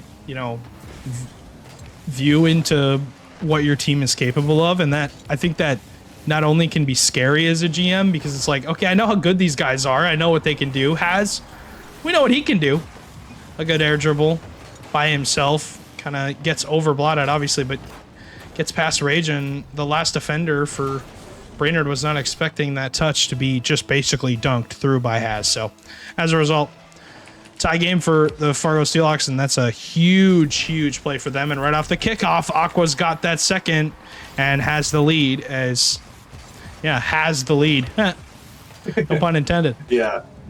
And that's one thing I really love about my team is the peak potential. We're not seeing anything crazy, but it is game one. It's always a feel around. That's what everyone says. And one thing I've noticed is that I don't know if it's intentional or not, but it feels like Eli's kind of taking the back seat in the second half of the season and kind of let Haz do everything. Offensively, as we see Rage almost peak, get a goal, but Haz on the goal line gets an insane save. That was almost fantastic. Yeah, as all you can want out of a defense, out of a line, is infield pass to Aqua. It's going to go off the backboard. Where's Eli to finish the shot? Doesn't choose to commit on it. Rage tries to get another touch. Eli catches. And we saw what he can do on land last season. Was a hero for his team, for Chicago. They had some crazy moments at that tournament, but fell short. And his team sitting, as a 4 seed going into this Swiss stage, they find themselves in the 2-2 round. Not really, I think, where they wanted to be, but they have had a tough go of it, I will say. I mean, opening, they played Burnsville, who has been good this entire Swiss stage. Find that they're in the 2-2 round. They play the number 1 seeded Omaha Buffalo, who are, in the 2-2 round as well, who've been fighting all night. They played Green Bay, who gave Bloomington a bunch of problems. And, I mean, they just played Duluth. I mean, they're basically ran the gauntlet right now, are the Steelhawks. And they've had to deal with a lot of teams. Musty from Blodat ties the game. So that was a good infield play. A big 50 from Fluke on the back line gets Blodat a lot of space. He's just got a sign for everything. Yeah, it does appear that way. And, I mean, 1 minute and 4 seconds left on the clock. I mean, good chance of overtime. Doesn't guarantee it. We see kickoff goes straight to Haz. Bakes over under 1. Catches it past another one. 50s. Couldn't quite finish it. Bloodhat still pops it. And, I mean, yeah, both these teams have been playing all day. And that's one thing that, can make or break a team is just the longevity. How long can you play for? I mean, a team can be the best team possible, have a worse night, go 2-2, and they're just drained and can't quite make it through. And that's what I'm scared of with my franchise here. Is I don't know how long they normally play for. I don't know if they practice for this or anything like that. The same goes for Brainerd. You see 22 seconds left on the clock, trying to get some sort of offense on, almost an open net. Luckily, we had one person there. Rage is back. And, I mean, this is as close as it can be for a game one. Yeah, no, it's always a mystery. Is how long can teams play? Blotted off the backboard. The miss has his touch doesn't go really where he wants it. Rage pops it into the midfield. It's still up. As Blotted 50s it. Is it able to catch it on his hood? Flicks it backwards. Has, though, a ton of boost to kill that one down. Is able to do that. That got hairy for a little bit, but as a result, they were able to get out of it. I almost had to stand up for that one. I was getting real nervous at how long we kept that ball up in front of our net. But Aqua tries to pop it past one, tries to get a bump. Everyone and their grandma on the goal line is last back, has a ton of boost, tries to get over, gets an interesting pinch past one. Eli with a 50. You see, Luke is up, tries to get it past one. He does, tries to flick again. It is off backboard. Is up, tries to pass it. Fantastic save from Brainerd. Bloodat gets a nice double, pops it mid, and I just don't know who's gonna finish it off. As Eli has to take it all away. Bloodat with the 50. Aqua, no boost, does pop it out. Eli with the fake, and I mean, this is probably one of the better game ones that I've seen or casted in a while. Yeah, I mean, it's all out. I mean, a lot of times they play just to limit mistakes, and both teams are just swinging right now. Yeah, it's been game ones really all night have been really blown out. Teams haven't played well. We've had 4-1s, 5-1s, 4-0, 3-0. I mean, I don't know if we've had many overtimes in game ones to open the night. As Eli tries to get over the last man and does. Huge goal for the Steelhawks as they were the win game. Number 1 in overtime. Yeah, he just caught Blaudat out with no boost, and even with full boost, I'm not gonna lie, the last person I want to take on in a one-on-one situation while I'm on defense is Eli. So having no boost there really just kind of sealed the deal. And yeah, we see the Seahawks go up 1-0 in the series. But fantastic gameplay from everyone all around, to be honest. Yeah, no, I agree. It was obviously, you see 5 goals. It's not the most amount we've seen, but it's a lot. But I will say defense, though, for both teams was fair. I wouldn't say it's the greatest in the world. Obviously, with that last goal from Eli, that's tough to stop one-on-one. We're in overtime, but I think that kickoff goal from Fargo's really where they got the momentum, I think. But really where they were able to cause a lot of the problems, as this musty from Blaudat is just... Yeah, that was pretty. That was so nice. It was gross. I will say that. And obviously the last goal from Eli was, open. But see what we get out of game 2. As I really think this series, if this next game is gonna hinge, is gonna be the hinge on whether the door opens for Brainerd or it's completely slammed in their face.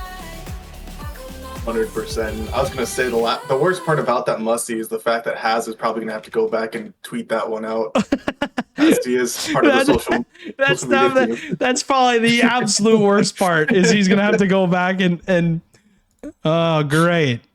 I gotta go and watch me get clipped on and then tweet it to people on social media. That's great. That's definitely what he wants to do with his life.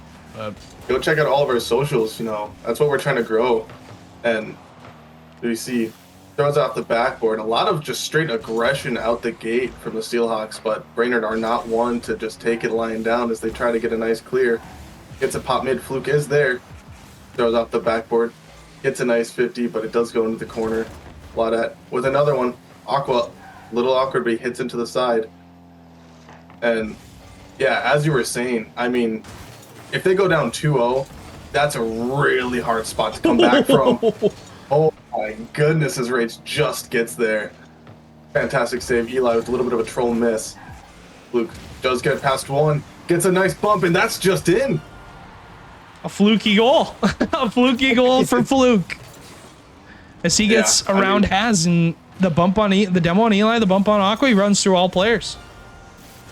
Yeah, I know we talked about Haz or Rage being the ones to crash out, but we can't leave out Eli, who was on the receiving end of that demo.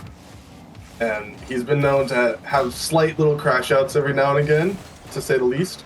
So he sees you already got a demo. Probably going to see a little bit more of that from both teams going forward. That's usually the trend with these things. You see Aqua gets it past one. Eli is up with the redirect, slots it top left corner to tie the game up. Just under 4 minutes remaining. Yeah, we'll see what ends up happening here. Is these two teams really deadlocked in a duel at this point.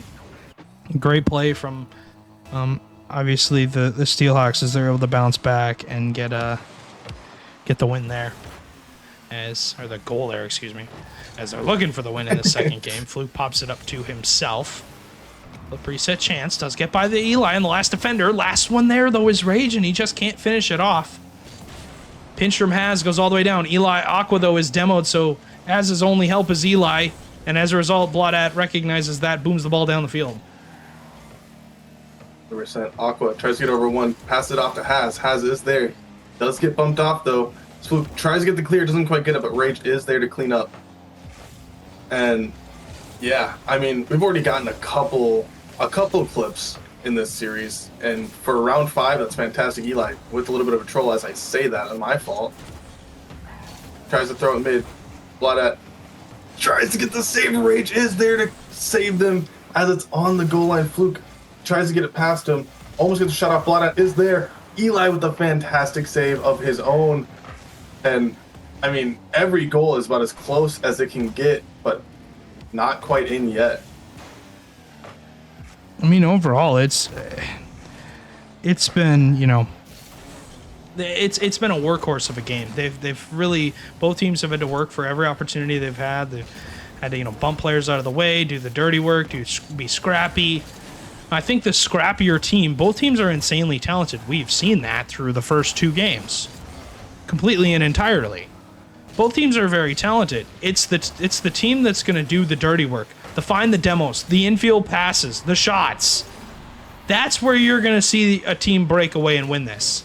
As Aqua has, even though they're 2v3 and technically in this scenario, they still find the goal.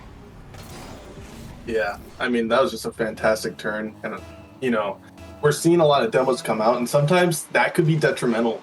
You know, ruins rotation or slows you down a lot.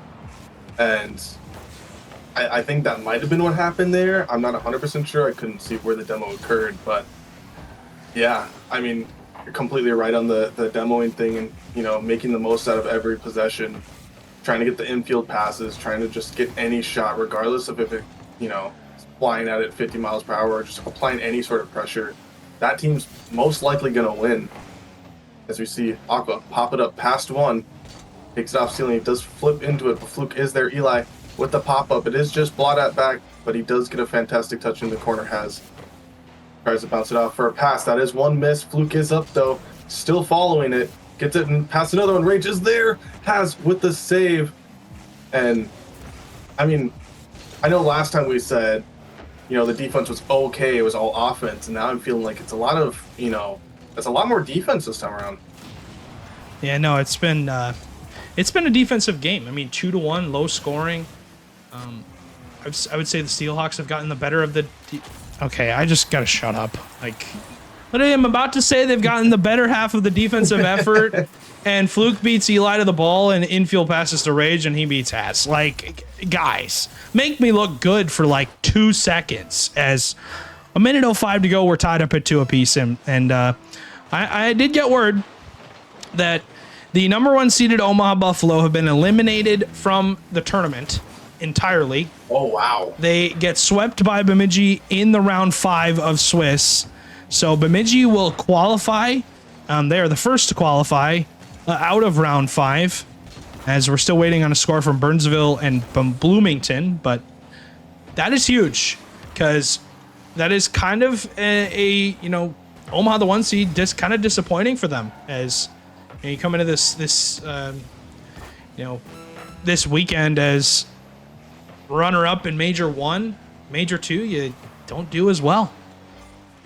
Yeah, they were definitely the team to beat going into this, other than, you know, your Rochester and whatnot, your Duluth. But, yeah, I mean, that's got to be a disappointing major for them. I mean, I don't know where that puts them in terms of standings going forward, and I'm sure there's a really significant chance they still make it. But, I mean, you don't like leaving it up to chance. Usually, like, just make sure it's your own fate is in your own hands, like we said before. As we go into overtime in game 2, I mean, it's just been a fantastic series. It has. I mean, back-to-back overtimes. Couldn't ask for anything better. It's all you could really want, right? 100%. Passes down to Fluke, and is a little awkward because they are trying to get a little bit more bumps on the Brainerd side. Gets it past one. Rage is there to steal the boost. Does get a touch around one. Aqua is there with full boost. Pops it over one.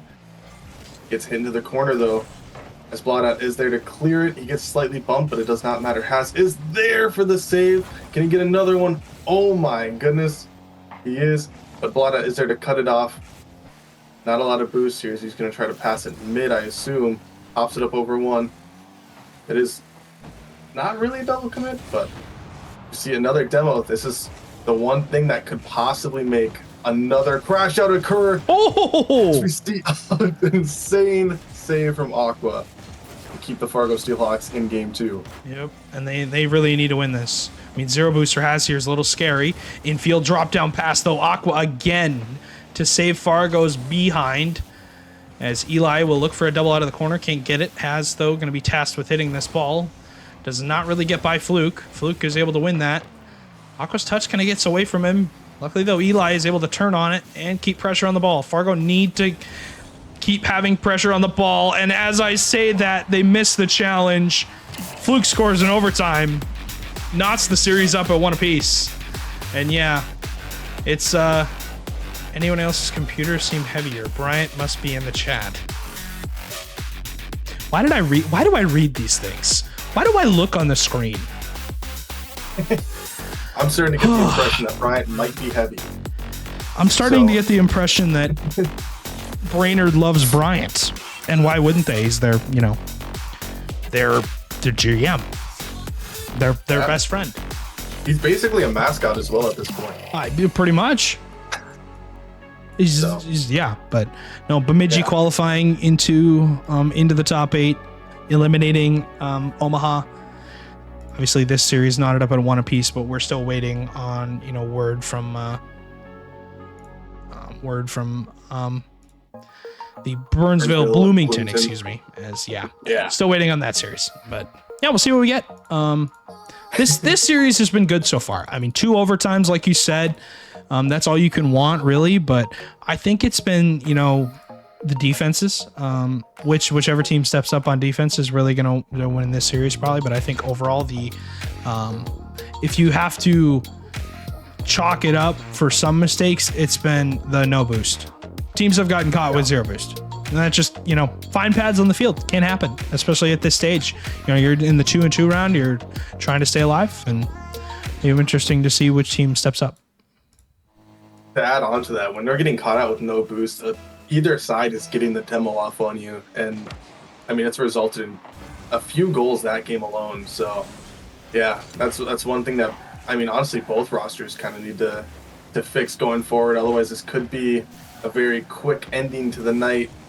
You see Rage gets it past 1, throws out the backboard. Aqua is there to get 1 touch. Eli pops it again.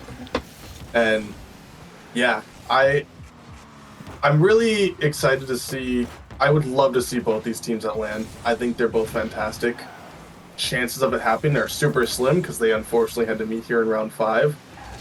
The only way for that to happen is if my team loses here. And so my want for Brainerd to make LAN does not exceed the want of my team to win the whole thing. So as we see a big clear, Rage is potentially Bladat takes it instead.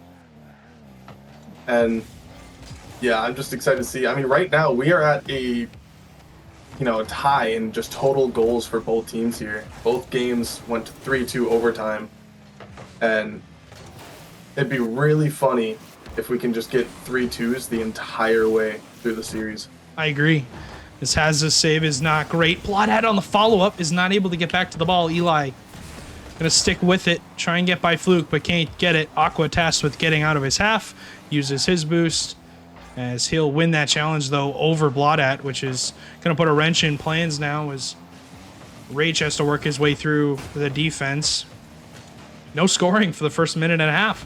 Not really what we've seen so far, as these two teams have been really locked in a duel for defense. Who plays the better defense? But this time it's Aqua. Sends himself forward, takes the flip reset, and is able to bump the last defender out of the way. That's Haz, actually, excuse me. But Aqua's touch was solid enough to get it on net and slow it down. Haz just runs in front, runs interference.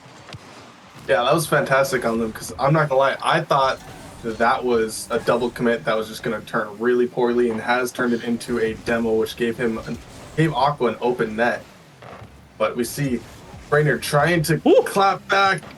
Can't quite get this shot on. Haz is there. And now we see Fargo super awkward.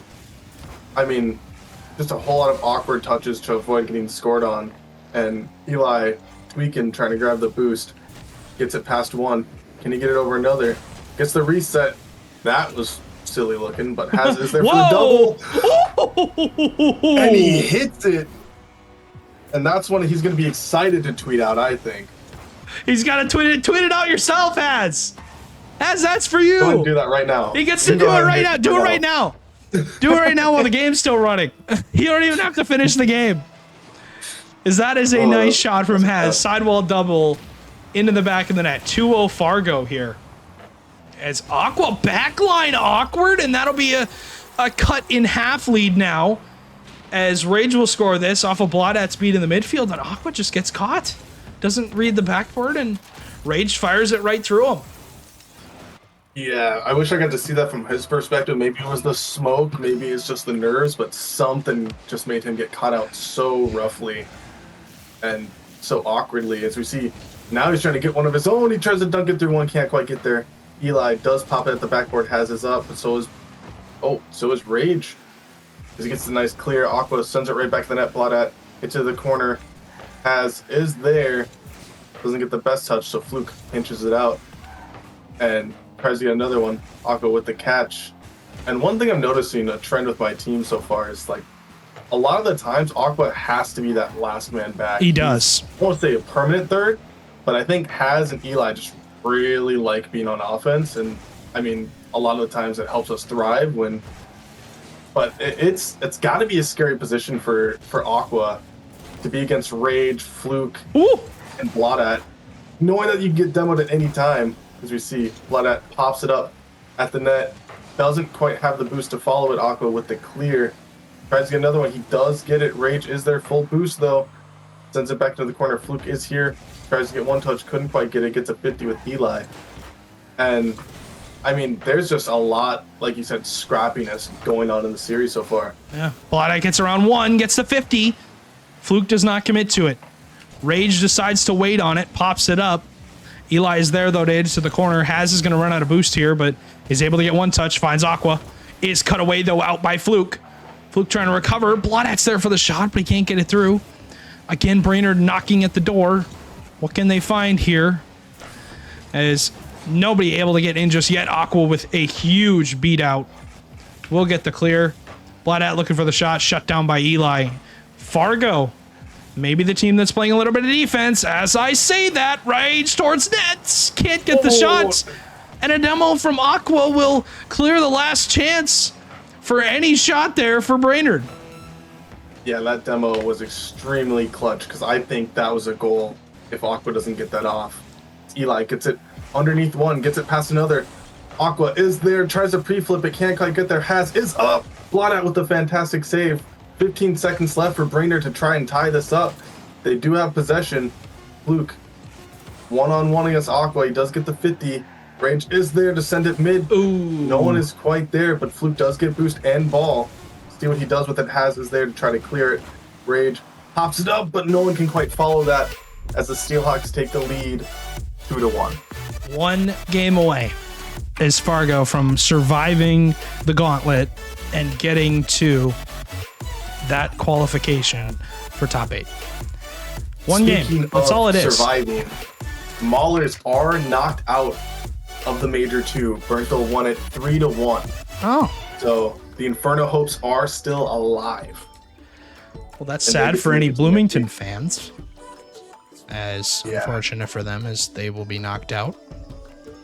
And 100%. yeah, really, really sad there is Burnsville beating Bloomington and knocking them out. But as we take a look back at this game, I mean, opening goal from Haz was just huge on that demo. But this goal from Haz is going to be definitely on Twitter. he's he's he's tweeting that out for himself. But I mean, it's a great shot. What can you expect? I mean, it's insane. Shout out to him. It's a ridiculous shot as we go into game number 4. Like I said, 1 game away. That's all it takes. Yeah, and here's the thing. It's got to be stressful for Brainerd, but we can't, forget that. I feel like the hardest game to win is when you're on match point. Oh, 100%. It's so difficult because at least Brainerd's playing like, hey, screw it. If we lose, we lose. Yeah. Like they could have that mindset. Versus Fargo's like, let's just close it out, please. Like let's just win it. Let's get to land.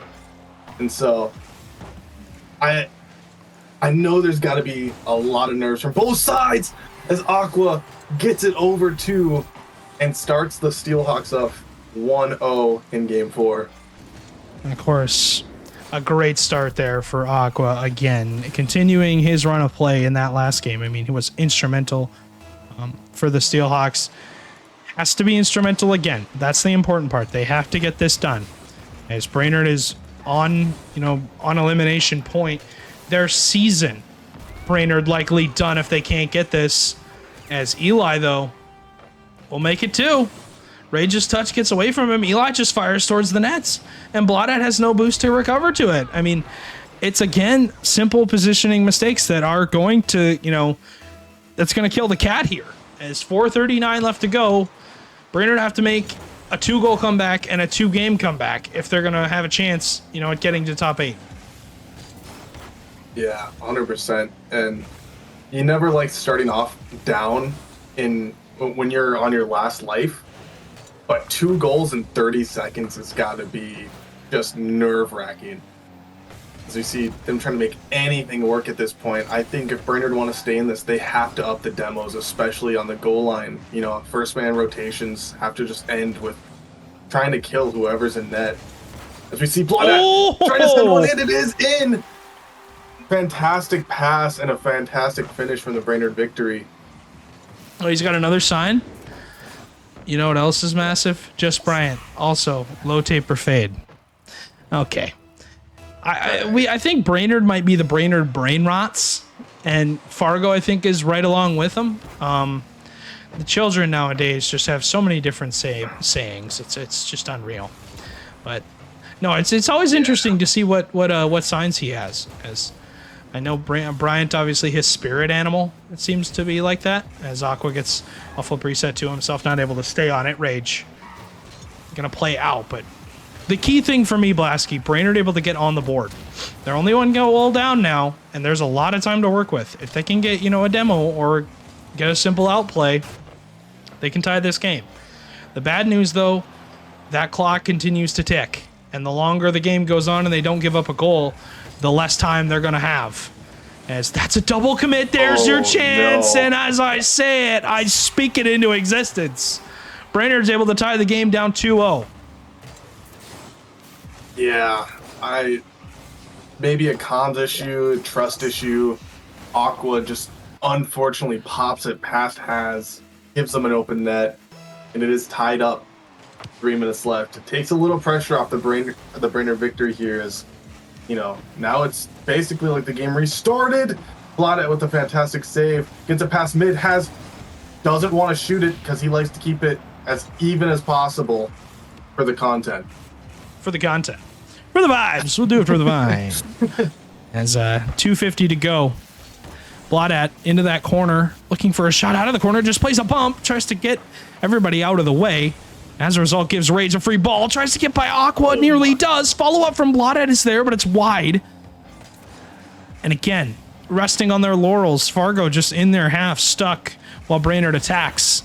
This time, though, Aqua wins that challenge. And into the midfield, the ball goes. They do get by Has. Not a ton of boost for really Fargo to work with. The only one with anything was Aqua, but as a result, it ends up not being him to pinch the ball out of the back half. And again, a battle for who can hang on to boost, because right now it's neither team willing to give an inch. Yeah, I mean, it's so nerve-wracking, even just as a spectator. I know, I'm having a hard time, rooting against this Brainerd team because I do love a lot of their players.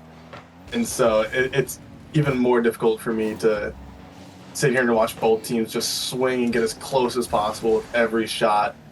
And 2-2, under 2 minutes left. It's still anyone's game. I mean, Fargo can win this and just clinch land right then and there. And it's there's so much nerves. I mean, this is the entire season on the line. Yeah, led up to this moment, and I mean, it's as close as it could possibly get. And we might potentially end it the same way we started the series, with a 3-2 overtime victory for the Steelhawks. It's definitely still a possibility, and I wouldn't mind that. Clear downfield.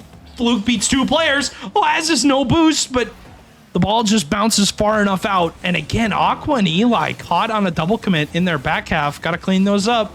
Otherwise, they're going to see their chances of going to next weekend down the drain. 50 seconds to go. Has gets beat by Rage, but has been sub 50 boost this entire game. As I say that, he gets 100 and gets a demo. Eli in the corner. Both teams really slowing down here, Plasky. You can see nobody wants to really make that, that critical mistake that cuts the head off of the snake. As blotted off the backboard, keeping pressure on Brainerd. They're knocking at the door. Aqua has no boost. Is able to answer it though, and keep them shut out for now. 18 seconds to go. A musty off the backboard. Eli though has it shut down this time by Fluke. He did read it. So Aqua tries to go infield for Haz. Rage hits it down the field. Hold on a second.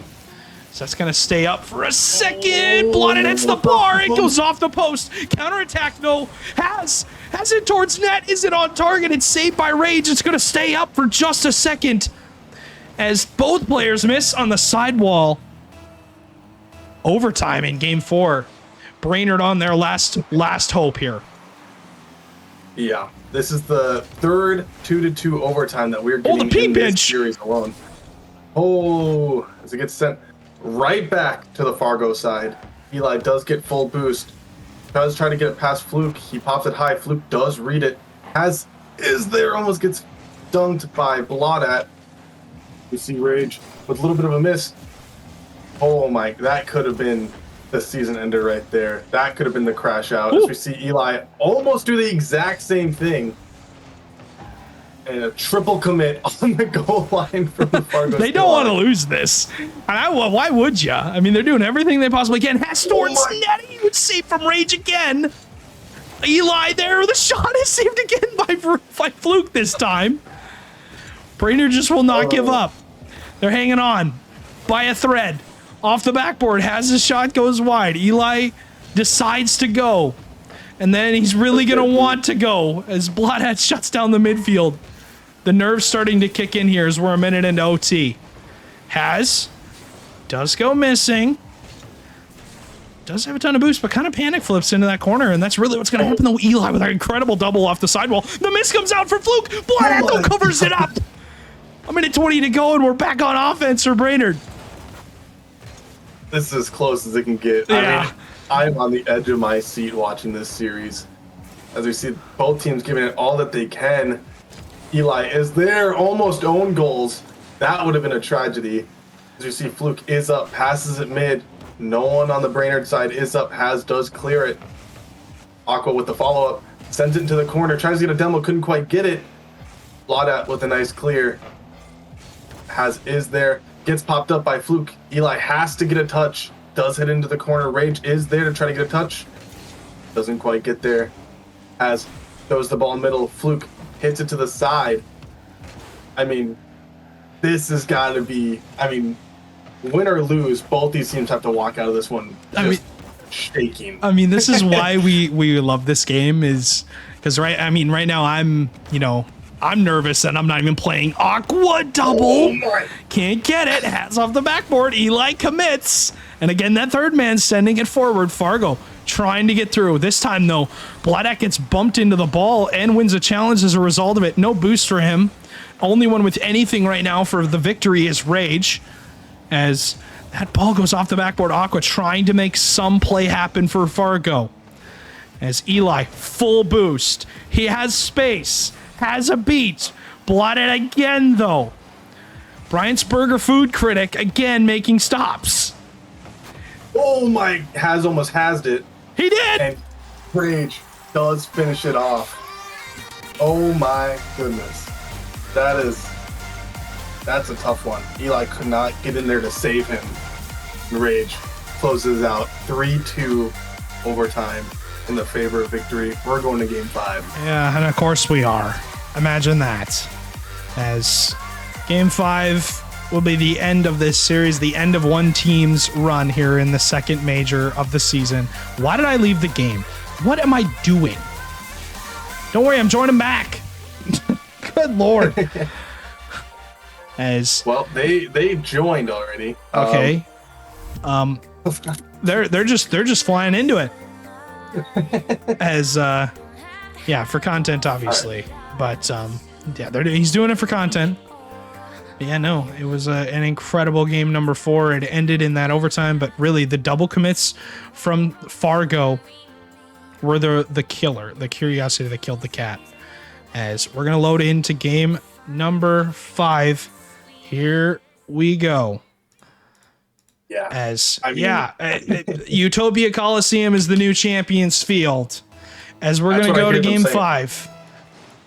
What is going to happen, Blasky? Is this going to be another overtime? There's very high potential for it. And one thing that makes me sad about how the last one ended is not that like the Seahawks didn't win it, but it was that it would have been my exact prediction as long as Rage crashed out. Because it would have been a game 4. I think we're ending all in just. I overtime. think we're just hoping for a crash out at this point. I think both teams just want to see somebody get mad. I just want to see a new GIF in the Discord. That's honestly half of it. Me too. Just we have so many, but everyone uses the same ones. Aqua does get a save, and now he pinches it out. And I mean, golly, we're seeing just panic from both sides, double commits, third men just not being where they should be, bumps on their own teammates.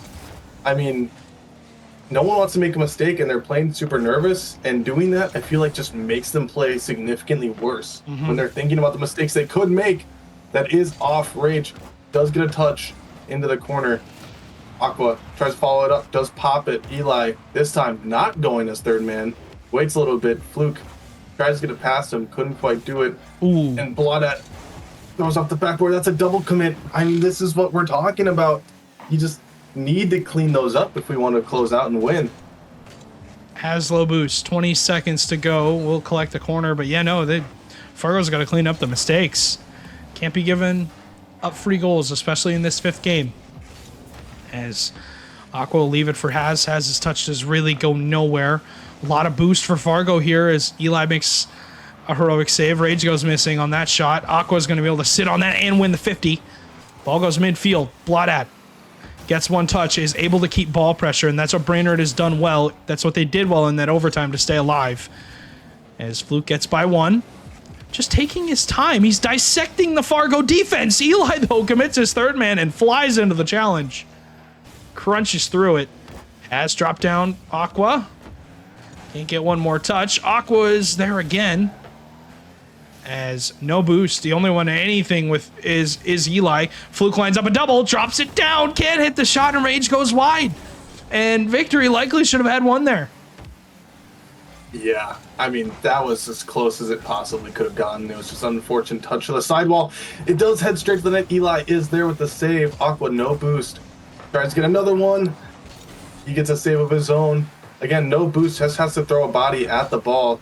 And gets one pop middle. That was a dangerous touch. I did not like any part of that. Luckily, Has was there. Tries to get a pass. Gets it a little too far. Eli with the 50. There's nothing that scares me more about my team than when Eli is the last man back and we're on offense. He's just, he's wanting to jump in there. He's like he's coiled up like a snake, ready to get in on the action. He wants to hop in. Your third man just went bye-bye, got demoed. Fluke hits it forward, finds Aqua. The clear comes out, but it's not on target. They had him out. Yeah, Brainerd caught out for 1 second, and again, Fargo has held scoreless for what seems like, the past 8 minutes of gameplay. As a lot of time passing here for Fargo not to get on the board. Aqua flip reset forward. Fluke does not make contact on it. Neither does his counterpart in Eli. As Eli wins the 50, finds Has across the field. But again, neither team wants to throw away a challenge here and make a mistake. This is as safe Rocket League as I've seen in a long time.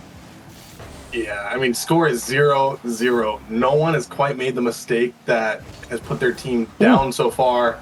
Because I almost say that Eli does get a little bit of a miss. Luckily, there's a bump there. Aqua, low on boost, is in a one-on-one against Rage. Rage misses it. Bloodat with the shot! As the Brainerd victory go up 1-0 in Game 5. I think I'm going to be sick. 52 seconds. What does he have this time? What's worse than being fat? Okay, yeah, being named Bryant. He's just bullying Bryant at this point. But 52 seconds to go as 1-0 lead for the victory. What do the Fargo Steelhawks have off the kickoff? Can they tie us up? Has pops it up. Aqua was there trying to help him out a little bit, but can't get anything as Bloodat doubles off the ground and gets around 1. Maybe Fargo can, break out of this curse as they cannot find the back of the net right now. Another win from Rage. 30 seconds now into that corner. Rage pops it up. Fluke is there, but he has no boost. Has nothing in the tank. Pops it up. Aqua shut down by Bloodat.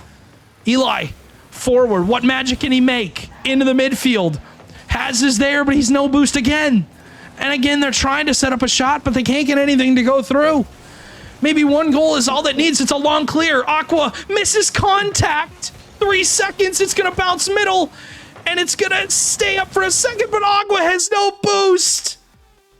And unfortunately, that will be the dagger. As Brainerd will move on. And the Fargo Steelhawks will be eliminated from Major 2. Yeah. I mean, that's just a tough spot to be in. One thing I've noticed about my franchise, historically speaking, are not good at majors. Just kind of. I mean, it's tough. It's tough. But this one goal from Bloodat, they were wondering if the server caught it. I mean, it looked a little bit, a little bit awkward. But I mean, looking back on it, it just got through. I mean, they in and out save. It was an attempt that they just couldn't get done. But I think with that, the Steelhawks are highlighted a dark green in the sheet. They might have made land. I think Potentially. We'll see what ends up happening, as they will get 10 points for Major 2, making it all the way to the round 5. I believe, I'm not sure if that confirms you, but you have a pretty good opportunity there. But yeah, end of our series. It was a good one. It was a one that I think definitely delivered on all fronts, but Lasky, one that I think your team's going to want back here. If they do make land, they'll be, disappointed for sure that they weren't able to, get it done. But Brainerd with a key victory here that I think they're going to be super happy that they were able to get that done, because they have a chance now as the 7 seed to get back to, a higher seed going into next weekend. They are the last team to qualify, and as a result, they, were able to give themselves the opportunity of getting a higher seed going into land. And that's really what you want. Yeah. You want to get top 4, and I don't know if Steelhawks, I think they don't have a chance. I think they're confirmed. I think they're confirmed for top 8, but I think the dark green means they are confirmed for top 8, but not top 4. 5 through 8. Yeah. Which is not great, but it's not the end of the world. You're still, I think, in land, but you're not top 4, and you want to be top 4. But yeah, what can you do? I mean, yeah. I mean, it's a tough situation to be in. I'm just happy that, they do get a chance at land. They get a chance to bounce back.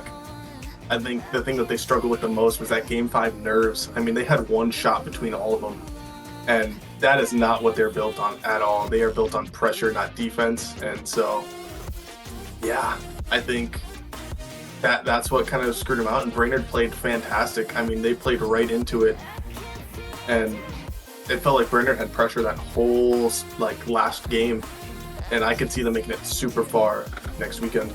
I agree. I think they'll be pretty good. But they had the ice. I mean, in Game 5, it was the reason why they were able to win. But yeah, it's interesting to see for sure, as the victory qualify for the top 8 bracket next weekend. But yeah, no, looking back on this series, that Game 4, if Fargo was able to close out that OT, I think we'd be talking about this series a lot differently. As obviously they would have won it, but Fargo would not have lost this 3-2. It would have been a different story, but not much you can do if you're the Steelhawks, because you had that 2-0 advantage in Game 4, and you throw it away. That's really the killer for me. It's you just can't do that. It's they should have. I don't want to say they should have played it differently, but they definitely could have done something different up 2-0 in that game before. Yeah, I mean, what really was the dagger was when they were up 2-1 and that double commit came out. And absolute 100% credit to Brainerd. I mean, they did have ice. They absolutely had ice. And that's what matters. I mean, going to LAN, you know, I think the biggest, most important thing is just how you can perform when the lights are the brightest. Mm-hmm. And you find those out in the majors. You find those out, you know, with seasons on the line. And victory winning that means that if they make it to LAN, they're going to be a dangerous team. I mean, they were down 1-2 in the series, you know, and that could have been it. And they came back and won. So if they make it to LAN, this is absolutely a dark horse team to watch out for. Oh, and I agree. Brainerd, a team that like I said, they had ice that they needed. It was interesting to see how they were able to win this. But Fargo, they look good. I think they'll be a good top 8 team. I think they'll definitely gonna want this weekend back because they played some really good teams, and we'll see that based on the bracket here. Our Swiss stage is complete. Eliminated teams on the bottom. The new additions: Omaha, Bloomington, and now Fargo. And additions for qualifications are Bemidji, Inferno, and Victory on the top. And looking at that bracket, Rochester gets the number 3 seed, which is interesting because Kansas City gets the 1 seed, Minneapolis gets the 2, Rochester gets the 3, Duluth gets the 4 seed, Winnipeg gets the 5, and Burnsville gets the 6. Brainerd gets the 7 seed. So they're the exact same seed they were coming into the tournament, but Brainerd really needs to get into the top 4. They need to win that opening series against Minneapolis, and we'll see if they can do it next weekend. But yeah, Kansas City gets Bemidji, Duluth gets Winnipeg, Minneapolis gets Brainerd, and Rochester gets Burnsville. That'll be for Challenger. But hopping over to tomorrow for Premier, is our Swiss stage for tomorrow. It'll be fairly interesting. One thing I will say though, Blasky, I don't know if you've watched Premier, but I will say that one thing you need to keep an eye on is that Des Moines derecho roster that's playing St. Cloud. Des Moines has won their last 6 matches straight. They're 6-0 or 6-1, but yeah, it'll be interesting to see what ends up happening, as 100%. they're a new roster. So Yeah, I was going to say Divine is definitely one of the more underrated players in this league. His salary is incredibly low, so you get to really build around that too. And so I could see that team making it really far. I mean, yeah, they're an incredible roster. So yeah, them. Another one that I don't like seeing and I don't want my team to have to see is St. Paul, which would be you. I know everyone on that roster decently well, so I'm hoping that matchup doesn't occur. I don't know. We'll see. We'll see if we're good on the day or not. But yeah, it's always interesting because we've had a lot of changes as far as rosters goes. We've had a lot of moves. People have been altering whether they can play on these days or not, and it'll be interesting to see what we get out of tomorrow, because tomorrow is going to be, I think, a lot of fun. Obviously, we'll have some good teams, some teams that may crash out, that don't play as well as I think they're hoping for. There's always surprise teams in these majors. Obviously, like tonight with Winnipeg, the 15 seed making it through. I mean, anything is possible. You just have to play well on the day. But yeah, speaking of the day, tomorrow, schedule. Opening round series will be the Lumberjacks, and I forgot to change the logos. Lumberjacks and the Victory. Excuse me. That will be the opening series, an 8 versus a 9. That will be a good one. And no, I did not foreshadow the series score. It is a versus. As Swiss round 2 will be after that, Swiss round 3, and then 4, and then 5, etc. We'll do everything the exact same as we did tonight. But was a blast as always. Blasky, appreciate you joining me for this last one. Always a blast to look out as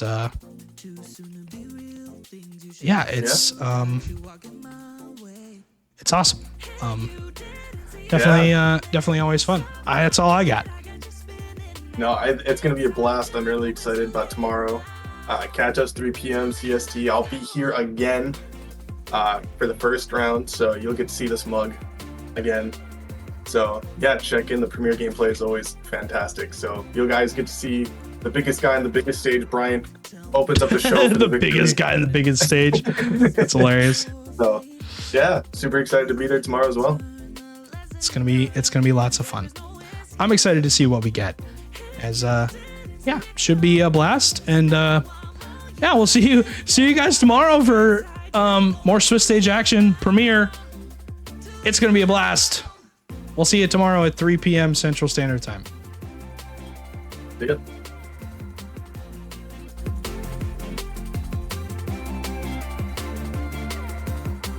Hey, you didn't see it coming. Now I'm all you ever think about. Inside, you know it's too late now. Too late to let me go.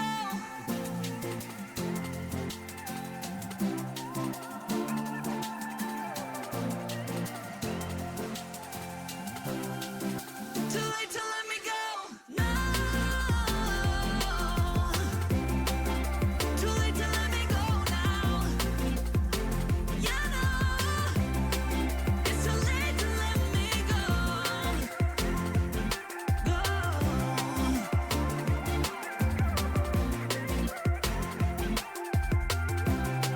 It's too late to let me go.